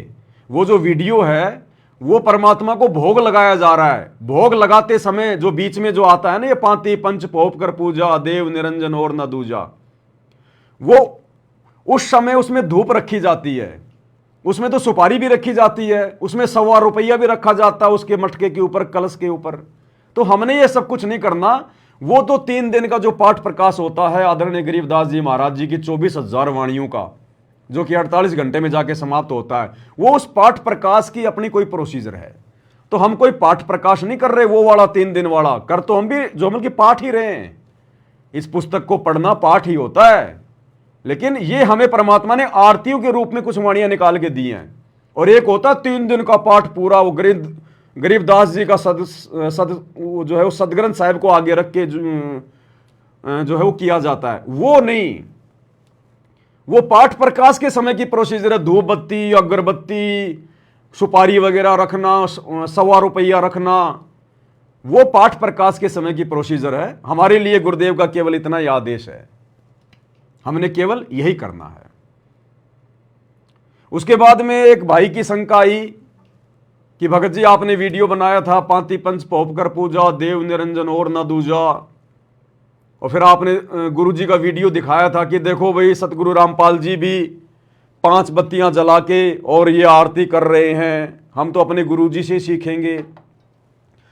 तो उसने कहा कि भगत जी ये तो पाठ प्रकाश के समय गुरुजी कर रहे थे, ये तो पाठ के समय की जाती है, वो तो पाठ प्रकाश हो रहा था। तो मैं उस भाई से कहना चाहता हूं कि हम जो 3 समय की आरती कर रहे हैं, हम कोई गरुड़ पुराण बात रहे हैं क्या? अरे हम जो 3 समय की आरती पढ़ रहे हैं, ये कोई गरुड़ पुराण का पाठ है क्या? उसी गरीबदास जी के सदग्रंथ साहिब में से वाणियां निकाल के गुरुदेव ने हमें पाठ करने के लिए दी है। जब आप भक्ति बोध को पढ़ोगे कभी हाथ में लेके, तो भक्ति बोध को खोलने से पहले उसके नीचे लिखा हुआ मूल्य, उसके मूल्य के आगे लिखा हुआ नित्य नियम पाठ। यानी इसका हमने रोजाना पाठ करना है। तो हम भी तो पाठ ही कर रहे हैं तीनों समय का। हम कौन सा जो हमल की भागवत पढ़ रहे हैं या कोई गरुड़ पुराण का पाठ कर रहे हैं, हमारा भी तो पाठ ही है ये। और गुरुदेव भगवान का आदेश हो गया संध्या आरती के सरलार्थ में कि 5 ज्योतियां जलाकर परमेश्वर की पूजा की जाती है। अब ये थोड़ी कहेंगे कि मेरी पूजा करो, मैं हूं तुम्हारा परमेश्वर। उसके लिए गुरुदेव ने हमारे को तत्व ज्ञान दे दिया, मनुष्य शरीर दे दिया, सरलार्थ में लिख के दे दिया। अब ढोल बजा के थोड़ी कहेंगे गुरुदेव। तो ये छोटी छोटी शंकाएं हैं भगत भाई बहनों की, और ये बताना बहुत जरूरी है भाई और बहनों, क्योंकि ये भक्ति का प्राइम टाइम चल रहा है इस समय जो परमात्मा रजा बख्श रहे हम सत्सेवकों के ऊपर, सृष्टि में किसी के ऊपर नहीं है। आश्रम वालों को तो काल सिर पर बैठकर निरंतर नीचे की ओर ले जा रहा है, मर्यादा तुड़वा तुड़वा के।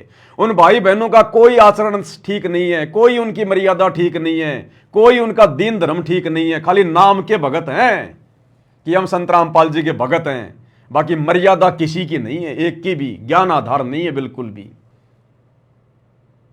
लठ वाले जानवर हैं, जिधर से लकड़ी दिखा दो उधर ही हो लेंगे। तो इस समय भाई और बहनों यदि हम नीचे गिर गए तो भाई और बहनों फिर हम कभी जिंदगी में नहीं उठ पाएंगे, युग युग बीत जाएंगे फिर हमारे को। और इस समय अगर किसी ने हिम्मत कर ली, संघर्ष कर लिया, दृढ़ रहा, किसी के तोड़ने से नहीं टूटा, काल के दूत, काल के एजेंट संगत में घुस के भगत बनकर जो बैठे हुए हैं, वो हमारे अंदर शंका पैदा करने का प्रयास करेंगे। तरह तरह की उल्टी सीधी बातें, बीजक की बाता कहे बीजक नाई हाथ, पृथ्वी डूबवन उतरे कर कर मीठी बात है। काल ना जाने क्या क्या प्रयत्न करवाएगा, उसको तो आग लग गई, आग कि एक एक घर में एक एक दिन में 10-10 हवन यज्ञ हो रहे हैं, 10-10 हवन यज्ञ। परमात्मा की विधिवत आरती शुरू हो गई, उसके बाग में आग लग गई, तन बदन में आग लग गई, बौखला गया काल पूरी तरह से। वो कोशिश करेगा हमारे मन में शंका पैदा करने की कि मैं जितने सत्सेवकों को तोड़ सकूं तोड़ लूं, अगर 2, 4, 5 भी अगर इस विधि को छोड़कर अगर सात संगति से नीचे गिर गए तो भी मेरे लिए तो बहुत अच्छी बात हो जाएगी। तो वो कोशिश करेगा इस समय भाई और बहनों, लेकिन सुनना किसी की नहीं। सुनो अपनी आत्मा की और अपने गुरुदेव भगवान की, उनके ज्ञान की, उनके सत्संग की, दूसरे की किसी की मत सुनो। और फालतू में किसी से संपर्क मत करो। अब अपनी भक्ति करने का समय है, भक्तों से ज्यादा लाग लपेट करने का समय नहीं है। ज्यादा समय अपना सुमरण, परमात्मा की भक्ति, सत्संग, भक्तों से भी ज्यादा लंबी चौड़ी बात मत किया करो। अब आधा घंटा, 1 घंटे, अब कोई फायदा नहीं है। परमात्मा ने जिन जिन शंकाओं का समाधान जो करवाना था, जो जायज थी, परमात्मा ने हजारों वीडियो बनवा दिए दास के माध्यम से, और दास की ड्यूटी लगा रखी है भगवान ने। हर दूसरे तीसरे दिन में लाइव आ ही रहा हूं, और पिछले 7 महीने से हम लोग जो है परमात्मा की पुस्तकों पे लाइव आ रहे हैं। अभी बीच में परमात्मा ने एक नई सेवा दे दी, इसलिए दास थोड़ा सा बीच में वीडियो नहीं बना पा रहा। 2, 4, 5 दिन के बाद में जैसे थोड़ा सेवा का बर्डन डाउन होगा, परमात्मा के आशीर्वाद से, मुसलमान नहीं समझे ज्ञान कुरान, उस पुस्तक के ऊपर हम फिर से लाइव आएंगे रात्रि 8 बजे। तो बीच बीच में ऐसी कोई आवश्यकता होगी, कोई संदेशा देना होगा, तो परमात्मा दास को निमित्त बना रहे हैं। आपने कहीं भटकने की जरूरत नहीं है, बार बार कहीं भागने की जरूरत नहीं है। जो भी जानकारी मिलेगी अब सात संगति के वीडियो से मिलेगी। अब आप जाओगे बार बार सात संगति में, कहीं और जाओगे तो आपको क्या मिलेगा? वही बातें मिलेंगी सारी। अब तो हमने अपने घर पर अपने परमात्मा की भक्ति करनी है, कहीं नहीं जाना हमने फालतू में। अब ठीक है, आप किसी काम से जा रहे हो और अपने भगत भाई से मिलने चल गए, वो बात अलग है। स्पेशली मत जाओ आप किसी से मिलने जुलने के लिए, कोई मतलब नहीं। अपनी भक्ति सफल करो। अब सब कुछ दे दिया भगवान ने, ज्ञान दे दिया, पूरी भक्ति विधि दे दी भगवान ने। अब परमात्मा प्रसन्न करो, भटकना नहीं हमारे को। अब आने वाले समय में पूरा विश्व इसी प्रकार से भक्ति करेगा। घर घर होगा बोध विचारा, सकल सृष्टि परवानी कोई। घर घर में परमात्मा की ऐसी भक्ति चलेगी। ये आश्रम वाश्रम कुछ नहीं होंगे।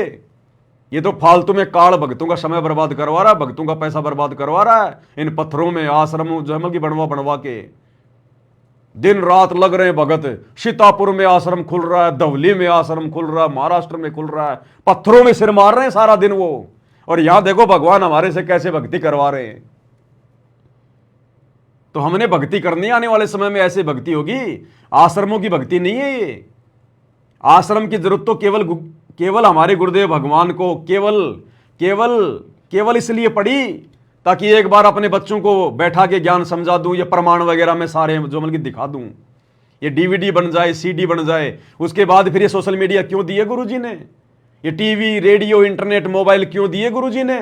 घर बैठ के सुनो सत्संग और अपनी भक्ति करो, धक्के खाने की जरूरत कहां है?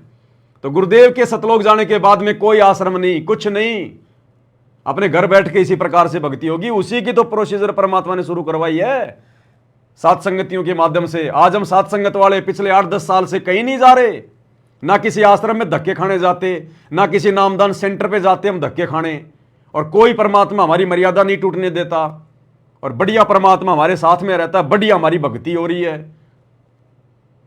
तो आने वाले समय में इसी प्रकार से पूरा विश्व भक्ति करेगा, कहीं धक्के नहीं खाएगा। घर घर में घर घर आश्रम बन जाएंगे, घर घर आश्रम, पांचों यज्ञ घर घर में होंगे, घर घर में। अन्यथा फिर वरना फिर गुरु जी के जाने के बाद फिर वही धंधा बन जाएगा, ये जैसे मंदिर, मस्जिद, चर्च, गुरुद्वारे जो मिलकर धंधा बन गए। और वर्तमान में गुरु जी के रहते सहते गुरु जी के परिवार ने, इन कोऑर्डिनेटरों ने इन आश्रमों को जो मिलकर धंधा बना दिया। तो सोचो गुरु जी के जाने के बाद क्या होगा अगर आश्रम इसी प्रकार से होगा। तो कोई आश्रम नहीं है, घर से बड़ा कोई आश्रम नहीं है।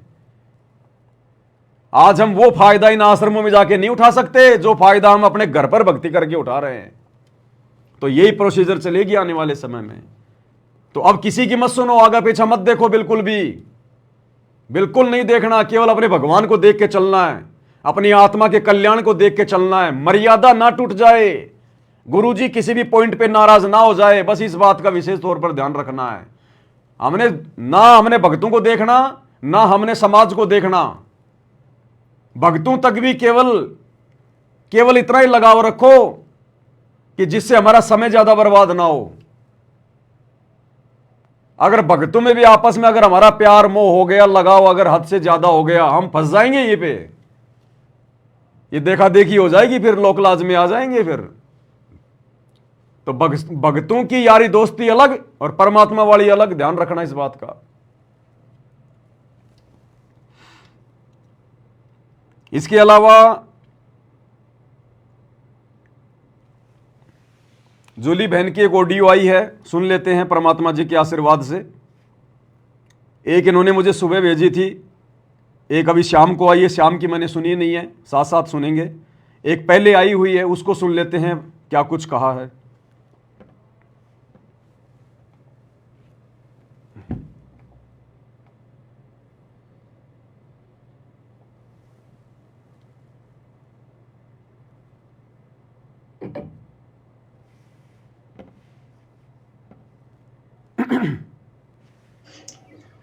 बंदी छोड़ सतगुरु रामपाल जी भगवान जी की जय हो।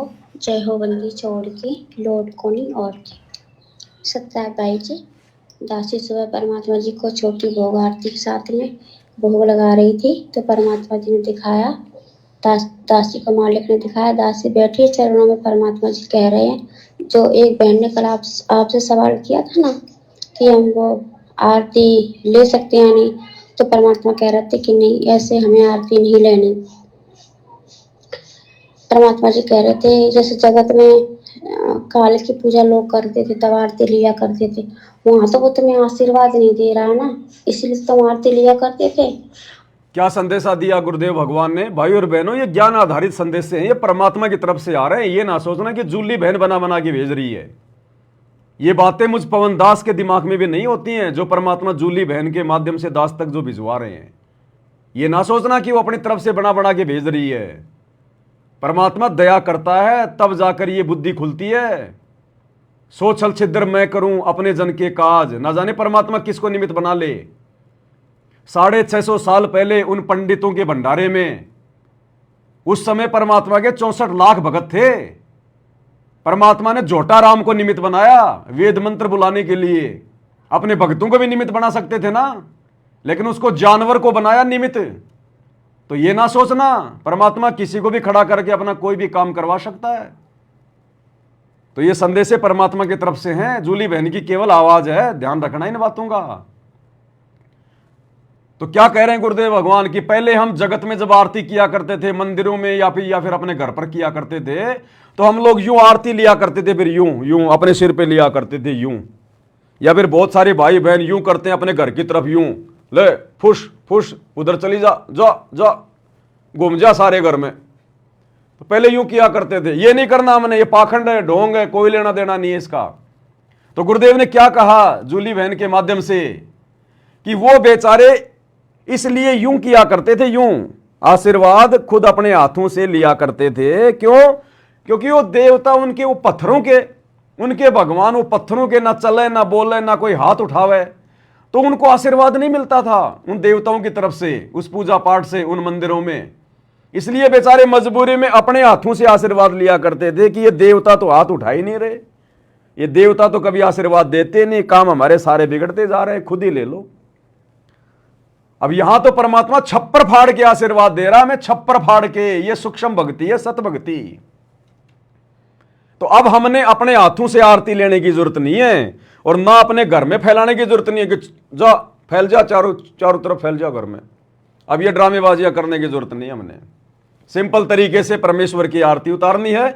उसके बाद में कहीं भी रख दो इस थाली को, चाहे दरबार में रख दो, चाहे कहीं और रख दो अलग, और जब ये घी पूरा साफ हो जाए तो बत्तियां निकाल के डब्बे में डाल दो, सुबह फिर नई बत्ती डाल लो। तो इससे क्या होगा? हमारी भक्ति नष्ट होगी। आगे गुरुदेव भगवान ने बताया कि बच्चों, यदि तुम ऐसा करोगे यूं इस प्रकार से, तो तुम्हारी भक्ति नष्ट होगी। तुम खुद ही अपने आप को आशीर्वाद दे रहे हो तो तुम पंचर हो जाओगे। क्या तुम्हें विश्वास नहीं है कि तुम्हारा भगवान तुम्हें आशीर्वाद नहीं दे रहा? क्या तुम्हारा भगवान कोई पत्थर का है? क्या तुम्हारा भगवान कोई डमी गॉड है क्या, जिसको पता नहीं होगा? सारी सृष्टि का मालिक है, सर्वशक्तिमान है, अंतर्यामी है। उसकी आरती उतारते समय हमने अपने हाथों से आशीर्वाद नहीं लेना है। भगवान का आशीर्वाद तो निरंतर हमारे ऊपर बरसता रहता है, यदि हम मर्यादा में रह के भक्ति कर रहे हैं तो गुरुदेव भगवान का आशीर्वाद तो 24 घंटे हमारे साथ में है। तो गुरुदेव भगवान ने फिर एग्जाम्पल भी दिया कि बच्चों, इसका नुकसान होता है, अपने हाथों से आरती लेकर आशीर्वाद लेने का नुकसान। एग्जाम्पल दिया गुरुदेव ने भस्मासुर का। अन्यथा फिर बहुत सारे लोग कहेंगे इसमें क्या दिक्कत हो रही है, अगर यूं ले लेंगे तो क्या दिक्कत होगी, अब हमारे तो हाथ हैं। तो गुरुदेव ने भस्मासुर का एग्जाम्पल दिया कि वो भस्मासुर का ही हाथ था जिसने अपने सर पर रखा था, और परमात्मा बोले भस्म, उसी समय भस्म हो गया, राख बन गई, खुद का ही तो हाथ था। इसलिए हम भक्तों ने अपना हाथ नहीं रखना। जब भस्मासुर अपने खुद के हाथ से भस्म हो सकता है, तो अपने हाथ से आशीर्वाद लेंगे तो मर्यादा नहीं टूटेगी क्या? हमने तो भगवान के अलावा किसी और का आशीर्वाद नहीं लेना। हम तो भगत है, हम तो भिखारी है, आशीर्वाद तो भगवान देंगे गुरुदेव, और गुरुदेव भगवान का आशीर्वाद निरंतर हमारे ऊपर वैसे बरसता है।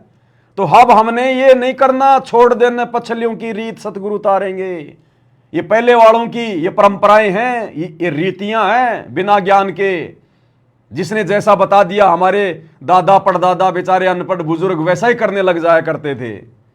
तो ये परंपराएं हैं, रीति रिवाज है फालतू की, हमने इनको अपनी पूजा में शामिल नहीं करना है। तो इन चीजों का ध्यान रखना है। नहीं तुम्हारा कोई गुरु था जो तुम्हें आशीर्वाद देता, पर यहाँ तुम्हें आशीर्वाद की कौन सी कमी है? 24 घंटे तुम्हारे ऊपर, 24 घंटे परमात्मा की मेहर बरसती है, उनकी जो ऊर्जा है परमात्मा की, आशीर्वाद तुम्हारे 24 घंटा ऊपर छत्र छाया रहती है, और आशीर्वाद परमात्मा का 24 घंटा तुम्हारे सर पे रहता है, मालिक की ऊर्जा निकलती रहती। इस तरह से अच्छा नहीं है। देखो, आप आरती परमात्मा को उतारोगे, उससे अपने सर पे ले जाओगे। जैसे कि पवन बेटा अंकल बताया, उसने ठीक कहा कि ये तो फिर हमारे सर पे हाथ जाएंगे, तो हमारा जितना हम कमाते जाएंगे उतना ही गमाते जाएंगे। जैसे कि भस्मासुर ने वरदान पाया था ना, कितनी मेहनत, उसने कितनी घोर तपस्या, कठिन तपस्या करी थी, और उसका क्या, उसका अंत हुआ, उसने खुद के सर पे अपने हाथ रख लिया। इस तरह से जैसे तुम अपनी भक्ति कमाते जाओगे, और जब तुम आरती अपने गुरुदेव जी को उतारा करोगे, उसी समय अपना तुम आशीर्वाद लिया करोगे, तो इससे तुम्हारी भक्ति खत्म होती जाएगी। अब ये भस्मासुर वाला कितना जबरदस्त एग्जाम्पल है। ये परमात्मा के आशीर्वाद बिना जीव के दिमाग में नहीं आ सकता। तो उस बहन को परमात्मा ही सब कुछ बुलवा रहे हैं, लेकिन साथ में आप और हमारा फर्ज बनता है हम उसकी प्रत्येक बात पर विश्वास ना करें। दास ऑडियो सुनता है लेकिन प्रत्येक बात पे नहीं। जो बातें गुरुदेव के ज्ञान आधार से बिल्कुल परफेक्ट होती हैं, दास केवल उन्हीं को मानता है।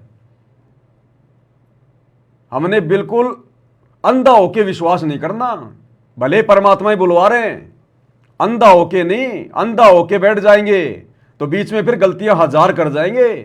जैसे आश्रमों से जुड़ी हुई संगत, गुरु जी का परिवार, उनके बेटा बेटी, भाई बंधु, रिश्तेदार, कोऑर्डिनेटर, जो मर्जी आदेश निकाल दो, संगत कभी विचार ही नहीं करती, फिर हमारा बेड़ा गर्क हो जाएगा। तो सुनो सबकी, लेकिन करो परमात्मा की, जो उनका ज्ञान कहता है, जो उनका सत्संग करता है, जो उनकी मर्यादा कहती है। और बाकी परमात्मा की दास ने ड्यूटी लगाई रखी है, थोड़ी बहुत बुद्धि परमात्मा ने दास को भी दे रखी है, दास उसका निष्कर्ष निकाल के आपको बता ही देता है। तुम्हारे पास कुछ नहीं बचेगा। काल यही तो चाहता सच्चम चाल खेल खेलता है। ये हमारी प्रेरणा नहीं, काल की प्रेरणा है। और एक बात का और ध्यान रखना है, जैसे बहुत से बच्चे होते हैं ना, आरती करने के बाद फिर वो मानसिक रूप से भी आरती ले लिया करते, और हमें उस तरह से भी नहीं लेनी है।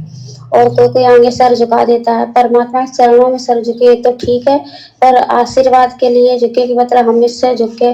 अगर हम हाथों से वो ज्योति का आशीर्वाद अपने सर पे ले जाएंगे तो मर्यादा खंड होगी। तो हम मतलब कई बार क्या होता है, जैसे अब गलतियां हैं भाई और बहनों, धीरे धीरे हम आगे बढ़ेंगे। हम सब जीव हैं, दो कोटि के प्राणी हैं, अपने आप में कोई परफेक्ट तो है ही नहीं यहाँ पर भगवान के अलावा। जैसे कई बार क्या होता है कि भाई बहन जैसे परमात्मा को दंडोत करते हैं, फिर परमात्मा की जो चरण पादुकाएं होती हैं, उन चरण पादुकाओं को यूं हाथ रख के फिर हम अपने सर पर लेते हैं, यूं। तो ये नहीं करना हमने बिल्कुल भी। हमने चरण पादुकाओं पे केवल अपना मत्था टेकना, मत्था टेकना हमने। उन चरण पादुकाओं के हाथ लगा के फिर यूं नहीं करना हमने। वो फिर जबरदस्ती का आशीर्वाद हो गया। वो तो फिर इसका मतलब परमात्मा तो हमें दे नहीं रहा आशीर्वाद, हम जानबूझ के ले रहे हैं, हम ही जबरदस्ती ले रहे हैं फिर। तो हमने आधीनी के लिए परमात्मा की चरण पादुकाओं पर अपना मत्था टेकना है, अपने हाथों से आशीर्वाद नहीं लेना हमने उन चरण पादुकाओं का। ध्यान रखना इस बात का बिल्कुल भी। मतलब सर झुकाकर ज्योति के प्रकाश से आशीर्वाद अपने सर पे ले ले, तो इससे मर्यादा भी खंडन नहीं होगी और भक्ति बच जाएगी। इस तरह से भी हमें नहीं करना, इस तरह से करने से भी तुम्हारी मर्यादा खंड होगी। जैसे कि वो परमात्मा कथा सुनाते हैं कि मौन धारण कर लेते हैं, बोलते नहीं है, लिख देते हैं, तो मुंह से बोलो या लिख दो, बात तो वही है।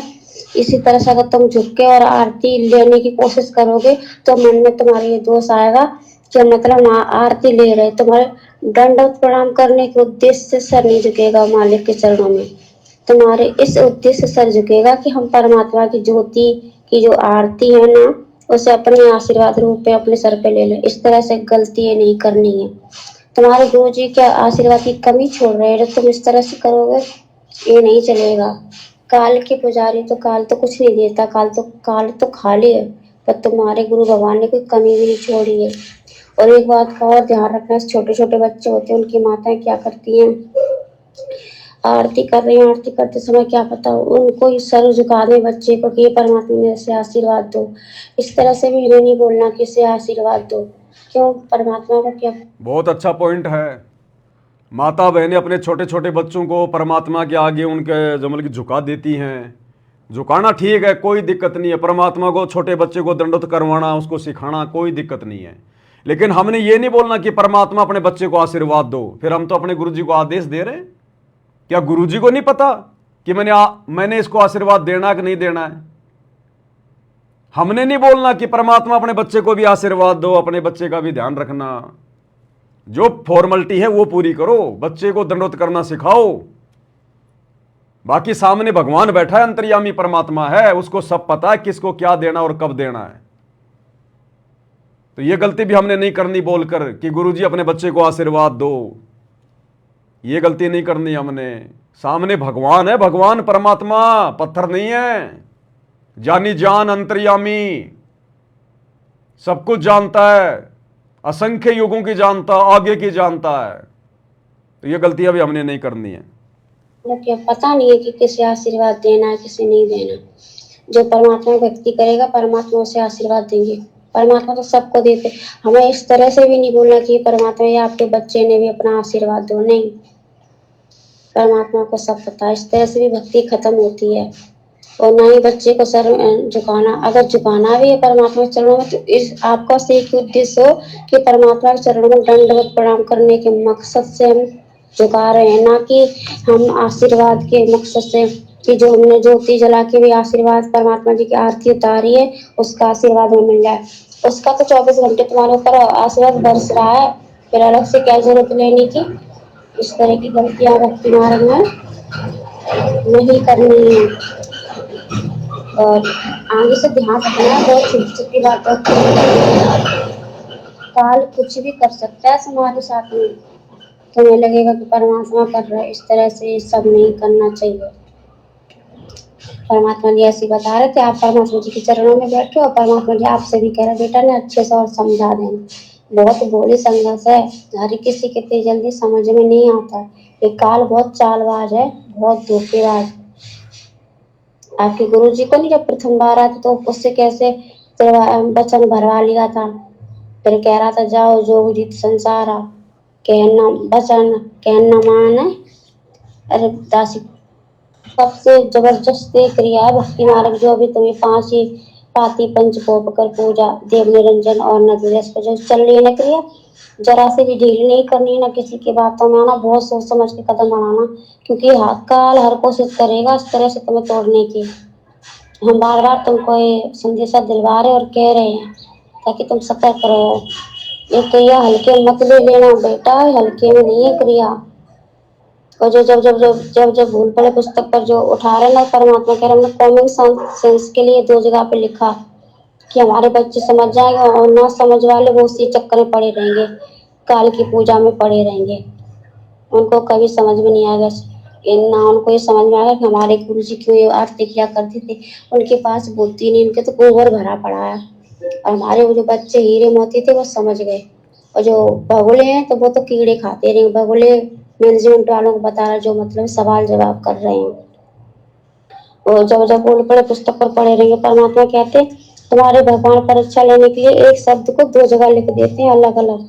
जो समझदार होगा तो वो कैच कर लेगी आत्मा, जो ना समझ होगा तो वो उसी पे क्या कहते लकीर की पीठ की लकीर के फेंकते रहे होते नहीं, सांप की किल्ली। अरे दासी को बोलना भी नहीं आता, लकीर की फकीर करते रहेंगे, पीटते रहेंगे, सांप निकल जाएगा और वो लाठी पीटते रहेंगे। इसी तरह से सत्य में भाई बहन भक्ति क्रिया करके आगे बढ़ जाएंगे, अरे वहीं पे पड़े रह जाएंगे। ना तो ये गुरु के होंगे, ना ये भक्ति कर पाएंगे, कुछ नहीं कर पाएंगे। इस तरह से परमात्मा जी कह रहे हैं। बंदी छोड़ सतगुरु रामपाल जी भगवान जी की जय हो। इसके अलावा एक ऑडियो और आई थी बहन की मेरे पास में, लेकिन उसमें कुछ बातें और हैं जो अभी आप लोगों को नहीं बताई जाएंगी। लेकिन उसमें परमात्मा ने एक बात बताई, संकेत किया परमात्मा ने, गुरुदेव भगवान ने कहा कि बच्चों ये इस समय तुम्हारे से जो 5 ज्योतियों से जो आरती उतरवाई जा रही है, ये आने वाले समय में जिन जिन घरों में परमात्मा की 5 ज्योतियों के साथ में आरती उतरेगी, जिन्होंने गुरु को भगवान मान लिया हृदय से, और जो अपने अपने घरों में 5 ज्योतियों से परमात्मा की आरती उतारेगा, और आरतियां केवल उन्हीं के सफल होंगी जिनके घर में अकेले गुरु जी की फोटो होगी। अपने गुरु के अलावा किसी का जयकारा नहीं लगाएंगे, किसी को दंडवत नहीं करेंगे, अपने गुरु जी के अलावा किसी का कोई प्रकट दिवस नहीं मनाएंगे, और घर बैठकर भक्ति करेंगे, कई आश्रमों में धक्के खाने नहीं जाएंगे, उन्हीं की सफल होगी। और आने वाले समय में जब वो भूखमरी का समय आएगा, अकाल पड़ेगा, तो जिन जिन घरों में 5 ज्योतियों के साथ में आरती उतरेगी, उन्हीं घरों में परमात्मा राशन की व्यवस्था करेगा। ये स्पेशल कहा परमात्मा ने। वो पूरी ऑडियो दास आपको नहीं भेज पाएगा, उसमें कुछ बातें और हैं जो समय आने पे बताएंगे। तो गुरुदेव ने स्पष्ट कर दिया कि जिन जिन घरों में इस विधि से गुरु को परमात्मा मानकर और हर प्रकार से मर्यादा में रहकर जो आरती उतारी जाएगी, पांति पंच पोप कर पूजा देव निरंजन और न दूजा, आने वाले विनाशकारी समय 2028 युग परिवर्तन में जब भूखमरी आएगी, अकाल पड़ेगा, दाने दाने को दुनिया दौड़ेगी, चोरियां करेंगी, मारपीट करेंगी, छीना झपटी करेंगी, उस समय जिन जिन घरों में ये आरती उतरेगी पूर्ण परमेश्वर की, उन्हीं घरों में परमात्मा राशन की व्यवस्था करेगा। और गुरुदेव भगवान साइकिल लेकर सत्सेवकों के घर घर जाकर परमात्मा राशन भर रहे हैं। राशन बहन को दिखाया परमात्मा ने। तो भाई और बहनों, ये छोटी मोटी प्रोसीजर नहीं है, सारी सृष्टि का मालिक धरती पे प्रकट है। इस हार जेल में बैठने नहीं आया, वो जेल में बैठकर भी अपना काम कर रहा है, जेल में बैठकर भी। तो अब यदि हम किसी ऐरे गहरे के कहने से, बहकाव में आने से, मन में कोई शंका पैदा करने से अगर पीछे हट गए तो भाई और बहनों फिर ठिकाना नहीं है, हमारा ध्यान रख लेना। फिर उसके बाद एक ऑडियो बहन ने अभी शाम को भेजी थी, आज मैं थोड़ा सुन नहीं पाया, जल्दबाजी में था, अभी मार्केट से सीधा आया था, आते ही फिर लाइव में आ गया, लाइव में भी थोड़ा लेट ही हो गया मैं। हाँ, एक भाई कह रहा था वो गुड़गांव का सुनील दास, याद आ गया मेरे को, उसकी भी शंका का समाधान कर दें। अब भाई और बहनों, ये लोग बिना पैंदे के लोटे हैं, हालांकि 3-4 साल से वो साथ संगति से जुड़ा हुआ था, लेकिन ना इधर के ना उधर के, ना घर के ना घाट के, धोबी के कुत्ते होते हैं ये, इनका कोई स्टैंड नहीं होता इनका। कभी तो बीच में कह देता मेरे से गलती हो गई, मैंने पवन भाई को गुरुद्रोही कह दिया, परमात्मा मुझे माफ करें, वो तो परमात्मा की बहुत प्यारी आत्मा है। फिर जैसे उसने अपना लोगो हटाया साथ संगति का, दूसरे दिन फिर उसके सिर पे काल बैठ गया, फिर माफी मांग लेता है, फिर लोगो हटा देता है, फिर काल बैठ जाता है। तो अब हमने इन लोगों की बातों को तवज्जो नहीं देनी, महत्व नहीं देना। इन फालतू के लोगों के ऑडियो वीडियो मत देखा करो, ना आगे शेयर किया करो, ये समय भक्ति करने का है। तो जब दास लाइव आता है तो वो कहता है कि पवन दास तो बार बार मैं बोलता है, मैं गुरुजी ने तो मना कर रखा है। अरे भैया, मैं बोलने के लिए गुरुजी ने मना नहीं कर रखा। अगर आप अहंकार में आके मैं बोलते हो कि ये मैंने कर दिया, मैं ऐसा कर सकता हूं, तो वो मैं आपका अहंकार में होगा तब्दील। और बाकी आप नॉर्मली मैं बोल रहे हो, मैं आज वहां गया था, मैंने आज ये कर दिया था, मैं आज इतना लेट हो गया, तो ये मैं सामान्य मैं है, ये मैं अहंकार में नहीं आता। अब कौन समझाए इन लोगों को, अकल के अंधों को। तो भाई और बहनों, ध्यान मत दो ऐसे लोगों की तरफ, पता नहीं ऐसे तो कितने आए कितने गए, और आगे भी आंधी की तरह आएंगे, तूफान की तरह जाएंगे। अब हमने क्या करना है, उस पर ध्यान देना है। दूसरे भगत भाई बहनों के पास में भी इस प्रकार के फालतू के लोगों की ऑडियो वीडियो मत भेजा करो, क्योंकि ये काल के भेजे हुए एजेंट हैं, ये बहुत ज्यादा फुदकेंगे अब, क्योंकि भगवान ने अपनी जो विधि आरती जो शुरू जो करवाई है ना, तो काल को बिल्कुल टेंशन हो रखी है तगड़ी भयंकर, वो अपने एजेंटों को संवारेगा, और वो इसी प्रकार से लोग ये मेंढक की तरह फुदकेंगे थोड़े बहुत दिन, ज्यादा दिन नहीं, लास्ट महीना 2 महीना फुदकेंगे हल्के फुल्के, उसके बाद तो फिर इनकी बैटरी डिस्चार्ज हो जाती है। तो ऐसे अरे गहरे लोगों की बातों पे ध्यान मत दिया करो, और ना अपने आज के बाद किसी सत्सेवक भाई बहनों को किसी की भी फालतू ऑडियो वीडियो भेजना अपने। आपको कोई शंका है तो आप जानो और आपका काम जाने। परमात्मा ने हजारों वीडियो बनवा दिए, अब भी अगर शंका रहेगी तो बाढ़ में जाओ, फिर कोई लेना देना नहीं है। अब दास भी इन फालतू की बातों पे आप लोगों को जो है वो नहीं समझाएगा, ये कॉमन सेंस की बातें हैं भाई ये। अब आप खुद भी भक्ति करो, क्या पूरी जिंदगी शंकाओं में थोड़ी रहोगे। आपका यदि कल जो है मतलब सतलोक जाने का समय आ गया और 2 घंटे पहले काल ने कोई शंका पैदा कर दी, फिर क्या करोगे, तुम तो रह गए फिर यहीं पे। तो दृढ़ होना पड़ेगा, चाहे कुछ भी हो जाए, जो कर रहे हैं बिल्कुल मालिक के ज्ञान आधार से कर रहे हैं, सही कर रहे हैं। फिर दूसरे लोगों के बीच में एंट्री नहीं होनी चाहिए फालतू के लोगों की। ये इस प्रकार के काल के एजेंट तो गुरु जी के समय भी थे, आज भी हैं और आगे भी रहेंगे ये तो, क्योंकि ये काल का लोक है, 21 ब्रह्मांड है ये। तो हमने इन बातों को ध्यान नहीं देना। ऐसे मैं कहां काम करता है अहंकार में। जब आदमी अहंकार में आके मान बढ़ाई में आके बोलता है कि मैं ये कर सकता हूं, मैंने ये कर दिया, मेरे बिना ये कोई जो है वो नहीं कर सकता, तो फिर वो आपका मैं अहंकार में आ जाता है। और एक नॉर्मली भगत जी आज आप कहां गए थे, अरे मैं आज वहां जाके आया था, मैं आज थोड़ा लेट हो गया, तो ये तो हमारे नॉर्मल बोलचाल के शब्द है, ये मैं अहंकार में नहीं आते। तो ध्यान रखा करो इन चीजों का। अब हम लोग पहले सुना करते थे रामचंद्र और रावण के विषय में, रामचंद्र और रावण के विषय में।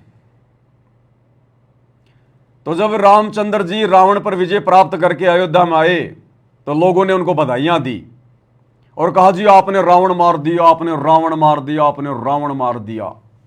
तो रामचंद्र जी ने क्या कहा कि रावण को मैंने नहीं मारा, रावण को मैंने नहीं मारा, रावण को मैंने मारा, रावण को मैंने नहीं मारा। मैंने यानी मैं रामचंद्र, मैंने रावण को नहीं मारा, रावण को मैंने मारा। मैं यानी अहंकार, रावण को अहंकार ने मारा, रावण को मैंने मारा। तो दोनों शब्द सेम है, लेकिन दोनों का जो अर्थ है वो क्या है। एक तो रामचंद्र कह रहा है, जब लोगों ने कहा कि आपने रावण मार दिया, तो रामचंद्र बोला रावण को मैंने नहीं मारा। तो फिर किसने मारा, बोलो रावण को मैंने मारा। मैं यानी अहंकार, उस अहंकार ने मार दिया उसको। तो सेम लाइन है, लेकिन 2 अर्थ है इसके। तो इसी प्रकार भाई और बहनों, मैं शब्द यदि भगत अहंकार में आके बोलेगा तो फिर वो अहंकार में गिना जाएगा। और नॉर्मली भाषा में तो हम ना जाने कितनी बार बोलते हैं मैं, तो वो नहीं। तो ये तो फालतू के लोग हैं, ये तो काढ़ के वो भेजे हुए स्पेशल एजेंट है, भगत के वेश में भेड़िए। इनका तो काम ही ये है फालतू की बातों पे भक्तों में शंका पैदा करना। तो अब हमने इन लोगों की बातों पे ध्यान नहीं देना, आगे बढ़ना है। भगत जाओ बाढ़ में, दास शुरू से बोलता आ रहा है, भगत जाओ बाढ़ में। कौन से भगत है जो भक्ति नहीं करना चाहते, फालतू की बकवादों में ज्यादा ध्यान देते हैं, वो जाओ बाढ़ में। हमने आगे बढ़ना है निरंतर भक्ति मार्ग पर। तो लास्ट में एक ऑडियो और सुन लेते हैं बहन की, मैंने भी सुनी नहीं क्योंकि लेट हो रहा था फिर।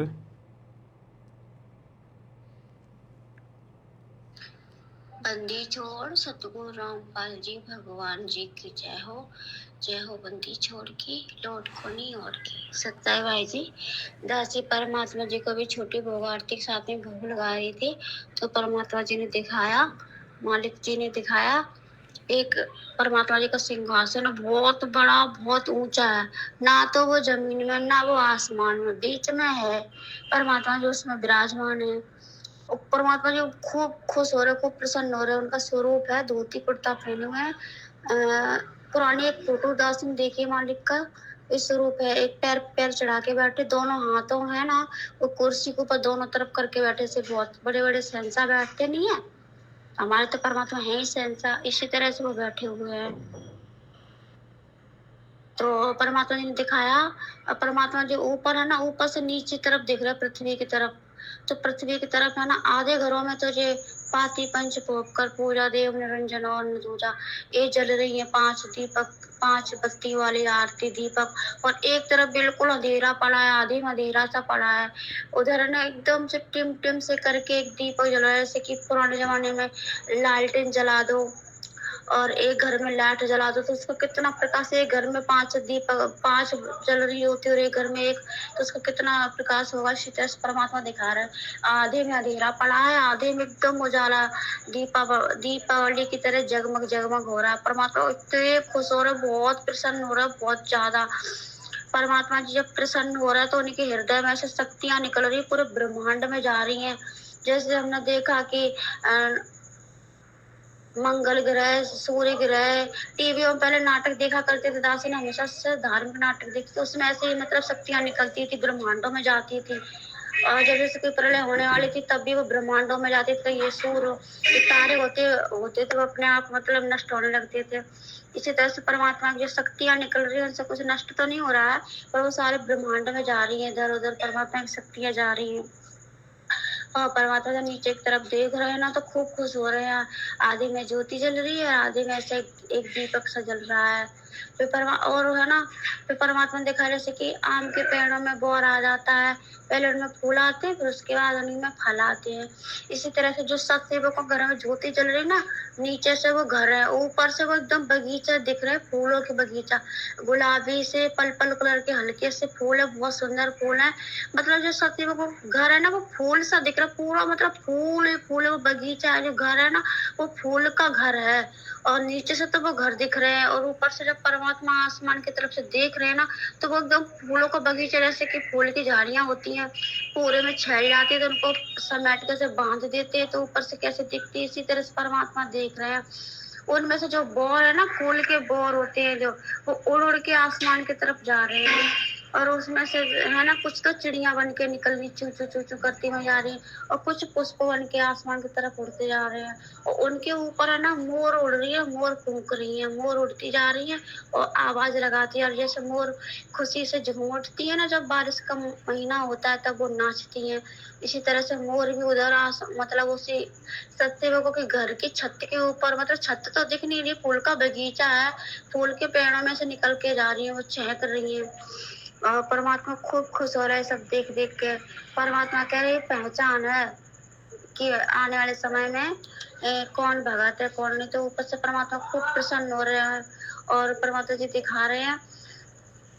आधी में अंधेरा से एकदम से जब खूब तेज तूफान आया, एकदम एकदम से तूफान आया, तो वो जिस घर में एक एक दिया जल रहे थे वो भी बंद हो गया, एकदम से गुमसुम अंधेरा हो गया। और जहाँ से सत्संगों के वो दीपक जल रहे वहाँ उस तरफ तूफान तो आया, पर तूफान वापस लौट गया, क्योंकि जो झाड़ियां है ना, फूल की झाड़ी परमात्मा दिखा रहे, वो झाड़ियों के अंदर वो हवा प्रवेश कर ही नहीं पाई। तो परमात्मा की शक्ति भी आसपास कवच की तरह हैगी। ऊपर से परमात्मा ने हाथ में ऐसे भी शक्ति निकाली, तो उससे तूफान सतयुगों की तरफ गया ही नहीं, वो वहां से लौट गया। तो जिनके घर में एक दीपक जल रहा था उनका तो बिल्कुल ही बंद हो गया, कुछ भी नहीं जल रहा। इसी तरह परमात्मा दिखा रहे, इतने प्रसन्न हो रहा बहुत ज्यादा। पहले दासी एक नाटक देखा करती थी कृष्णा श्री कृष्णा में, कभी कभी कृष्ण भगवान को देखा करती थी, वो अपने भक्तों को नीचे जब देखा करते थे तो बहुत खुश हुआ करते थे।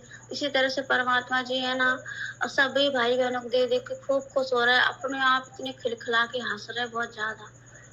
परमात्मा की दया, भगवान जाने। दासी को जब भी 2-3 दिन से परमात्मा जी 5 बत्तियों वाले ही दिखाते हैं ज्यादा से ज्यादा। इस दासी को इतना ही परमात्मा जी ने दिखाया। बंदी छोड़ सतगुरु रामपाल जी भगवान जी की जय हो। और आप जो परमात्मा के चरणों में बैठे हो हनुमान जी की तरह, परमात्मा आपको आशीर्वाद दे रहे, खूब खुश हो रहे हैं। जब वो खुश हो रहे थे उनके जो दांत इतनी चमक रहे, हीरे की तरह एकदम झिलमिल झिलमिल चमक मार रहे। उनके एक दांत की चमक इतनी तेज है कि इंसान की आंखें नहीं टिके। जिस तरफ वो उनकी दांतों की चमक जाती है परमात्मा जी के दांतों की, उस तरह किसी की नजर नहीं टिकती, इतनी चमक मार रहे हैं। जब वो मुस्कुरा तो उनके दांत से ना बहुत चमक आ रही है। ये सब देख के भाई बहन भी खूब खुश हो रहे हैं, गदगद हो रहे हैं। परमात्मा भाई बहन तो नीचे अपनी अपनी भक्ति में लीन है, परमात्मा ऊपर से बैठे हुए हैं। बंदी छोड़ सतगुरु रामपाल जी भगवान जी की जय।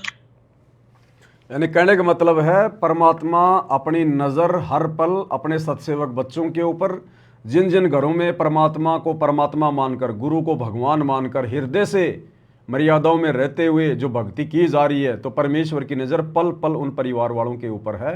और आने वाले विनाशकारी समय में चाहे कितनी बड़ी कोई आपदा आओ, परमेश्वर ने उन घरों के चारों तरफ अपना रक्षा कवच बना रखा है। किसी के ऊपर कोई आपत्ति परमात्मा नहीं आने देगा। और जिन जिन घरों में ये 5 ज्योति परमात्मा की जलेंगी, क्योंकि ये पहचान है कि आपने अपने गुरु को वास्तव में भगवान माना कि नहीं माना।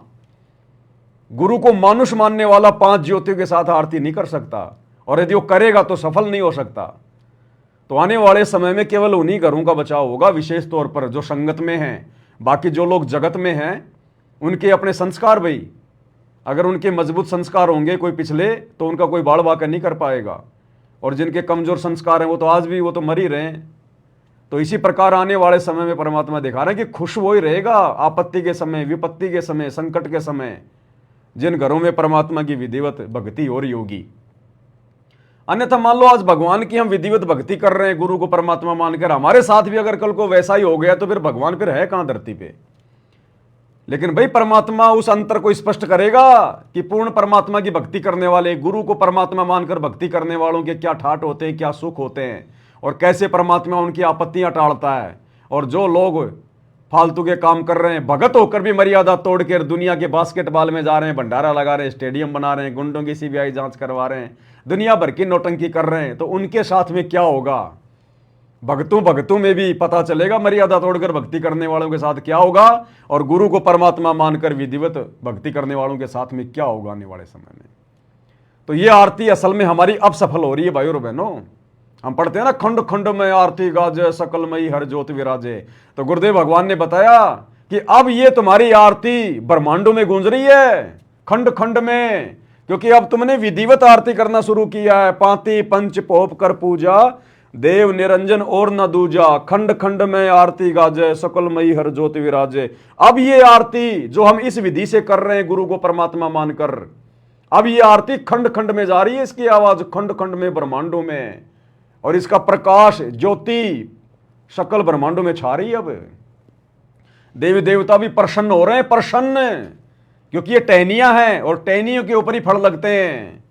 अब देखना आने वाले समय में सत्सेवक बच्चों के घरों में, परमात्मा के सत्सेवक बच्चों के घरों में जो फल लगेंगे, जो संघर्ष परमात्मा ने हमसे करवाया है 8-10 साल में, इन लोगों की गाड़ियां खा खा के, जेल जा जा के, मुकदमे लगवा के, हर प्रकार से इन्होंने तोड़ने का प्रयास किया, लेकिन हम लोग जो बल्कि डटे रहे साथ संगति में। अब देखना आने वाले समय में इन टहनियों पे परमात्मा कैसे फल लगाता है, तब पता चलेगा इन आश्रम वाले भक्तों को और इसको दुनिया वालों को कि क्या होती है मर्यादित भक्ति, गुरु भगवान होता है या कोई और होता है, तब पता चलेगा इनको आने वाले समय में। इनको पता चले ना चले भाई और बहनों, हमें तो पता चल गया। अपने तो इसी पर आप और हमें तो इसी प्रकार से दृढ़ होकर भक्ति मार्ग पर आगे बढ़ना है। बाकी बीच बीच में दास को जैसे परमात्मा प्रेरणा करेंगे, दास आप सभी भगत भाई बहनों को संदेशा देता रहेगा। दास की तो ड्यूटी यही लगा रखी है भगवान ने। बाकी जिन भगत भाई बहनों के पास में अभी तक संदेशा नहीं पहुंचा है पूजा के थाल के विषय में, तो दास का नंबर है 82 73 84 95 60। इस नंबर पर आप जी अपना पूरा पता पिन कोड के नंबर के साथ व्हाट्सएप कर दो। जिन्होंने अपना पता भेज दिया है, दास की तरफ से ओके लिख के जो है वो चला गया है, जिन जिन भाई बहनों ने मुझे वो पता भेज दिया और मैंने नीचे उसके जवाब में लिख दिया ओके, उसके बाद दोबारा अपने एड्रेस नहीं भेजना। फिर दास आपके पास फोन करेगा या कोई और भाई बहन आपको फोन करेंगे, आपके एड्रेस को कंफर्म करेंगे वो, और पेमेंट आपने केवल दास के मोबाइल नंबर पे भेजना है। जो भाई बहन आपको फोन कर रहे हैं वो भी दास के लिए बोल रहे हैं, तो मन में ऐसी कोई शंका पैदा मत करना कि भाई हमारी हम जो पूजा का थाल जो मंगवा रहे हैं उसका पैसा कहीं और चला जाए। कहीं नहीं जाने वाला, परमात्मा के चरणों में रहेगा, दास के पास ही आएगा, कोई टेंशन की बात नहीं है। दास के दोनों मोबाइल नंबर आपके पास में है, 82 73 84 95 60। इसी पर मेरा फोन पे चलता है, पेटीएम चलता है, गूगल पे चलता है। आपने जो सामान मंगवाना है उसका पैसा आपने मेरे ही नंबर पे आपने डालना है। तो आज के वीडियो में भाई और बहनों केवल इतना ही। परमात्मा का हम कोटि कोटि दंडवत धन्यवाद करते हैं जो परमेश्वर ने हमें समय दिया अपनी महिमा के लिए। तो कुछ और बातें जो परमात्मा प्रेरणा करेंगे, जो आवश्यक होंगी, दास आपको बीच बीच में आकर लाइव बताता रहेगा ताकि हम कोई गलती करने से बचें। इस समय अगर गलती हो गई तो लेने के देने पड़ जाएंगे, लेने के देने, क्योंकि परमात्मा ने आप और हमारी आंखें खोली हैं, और आंखें खुलने के बाद यदि हम कोई गलत रास्ते पे जाएंगे तो भाई और बहनों फिर परमात्मा माफ नहीं करेगा। आश्रम वालों का तो बेड़ा गर्क हुआ पड़ा है, वो तो जमीन में धसे पड़े हैं, उनको होश नहीं है बिल्कुल भी, भांग के नशे में है। आप और हमारी परमात्मा ने बुद्धि खोली है, चेतना जागृत की है, अब हमने पीछे कदम नहीं उठाना। तो आज के वीडियो में केवल इतना ही। बंदी छोड़ सतगुरु रामपाल जी भगवान की जय हो। चल पे डट गे, कट गे फंद 84 के, कट गे फंद 84 के, कट गे फंद 84 के। भाई जो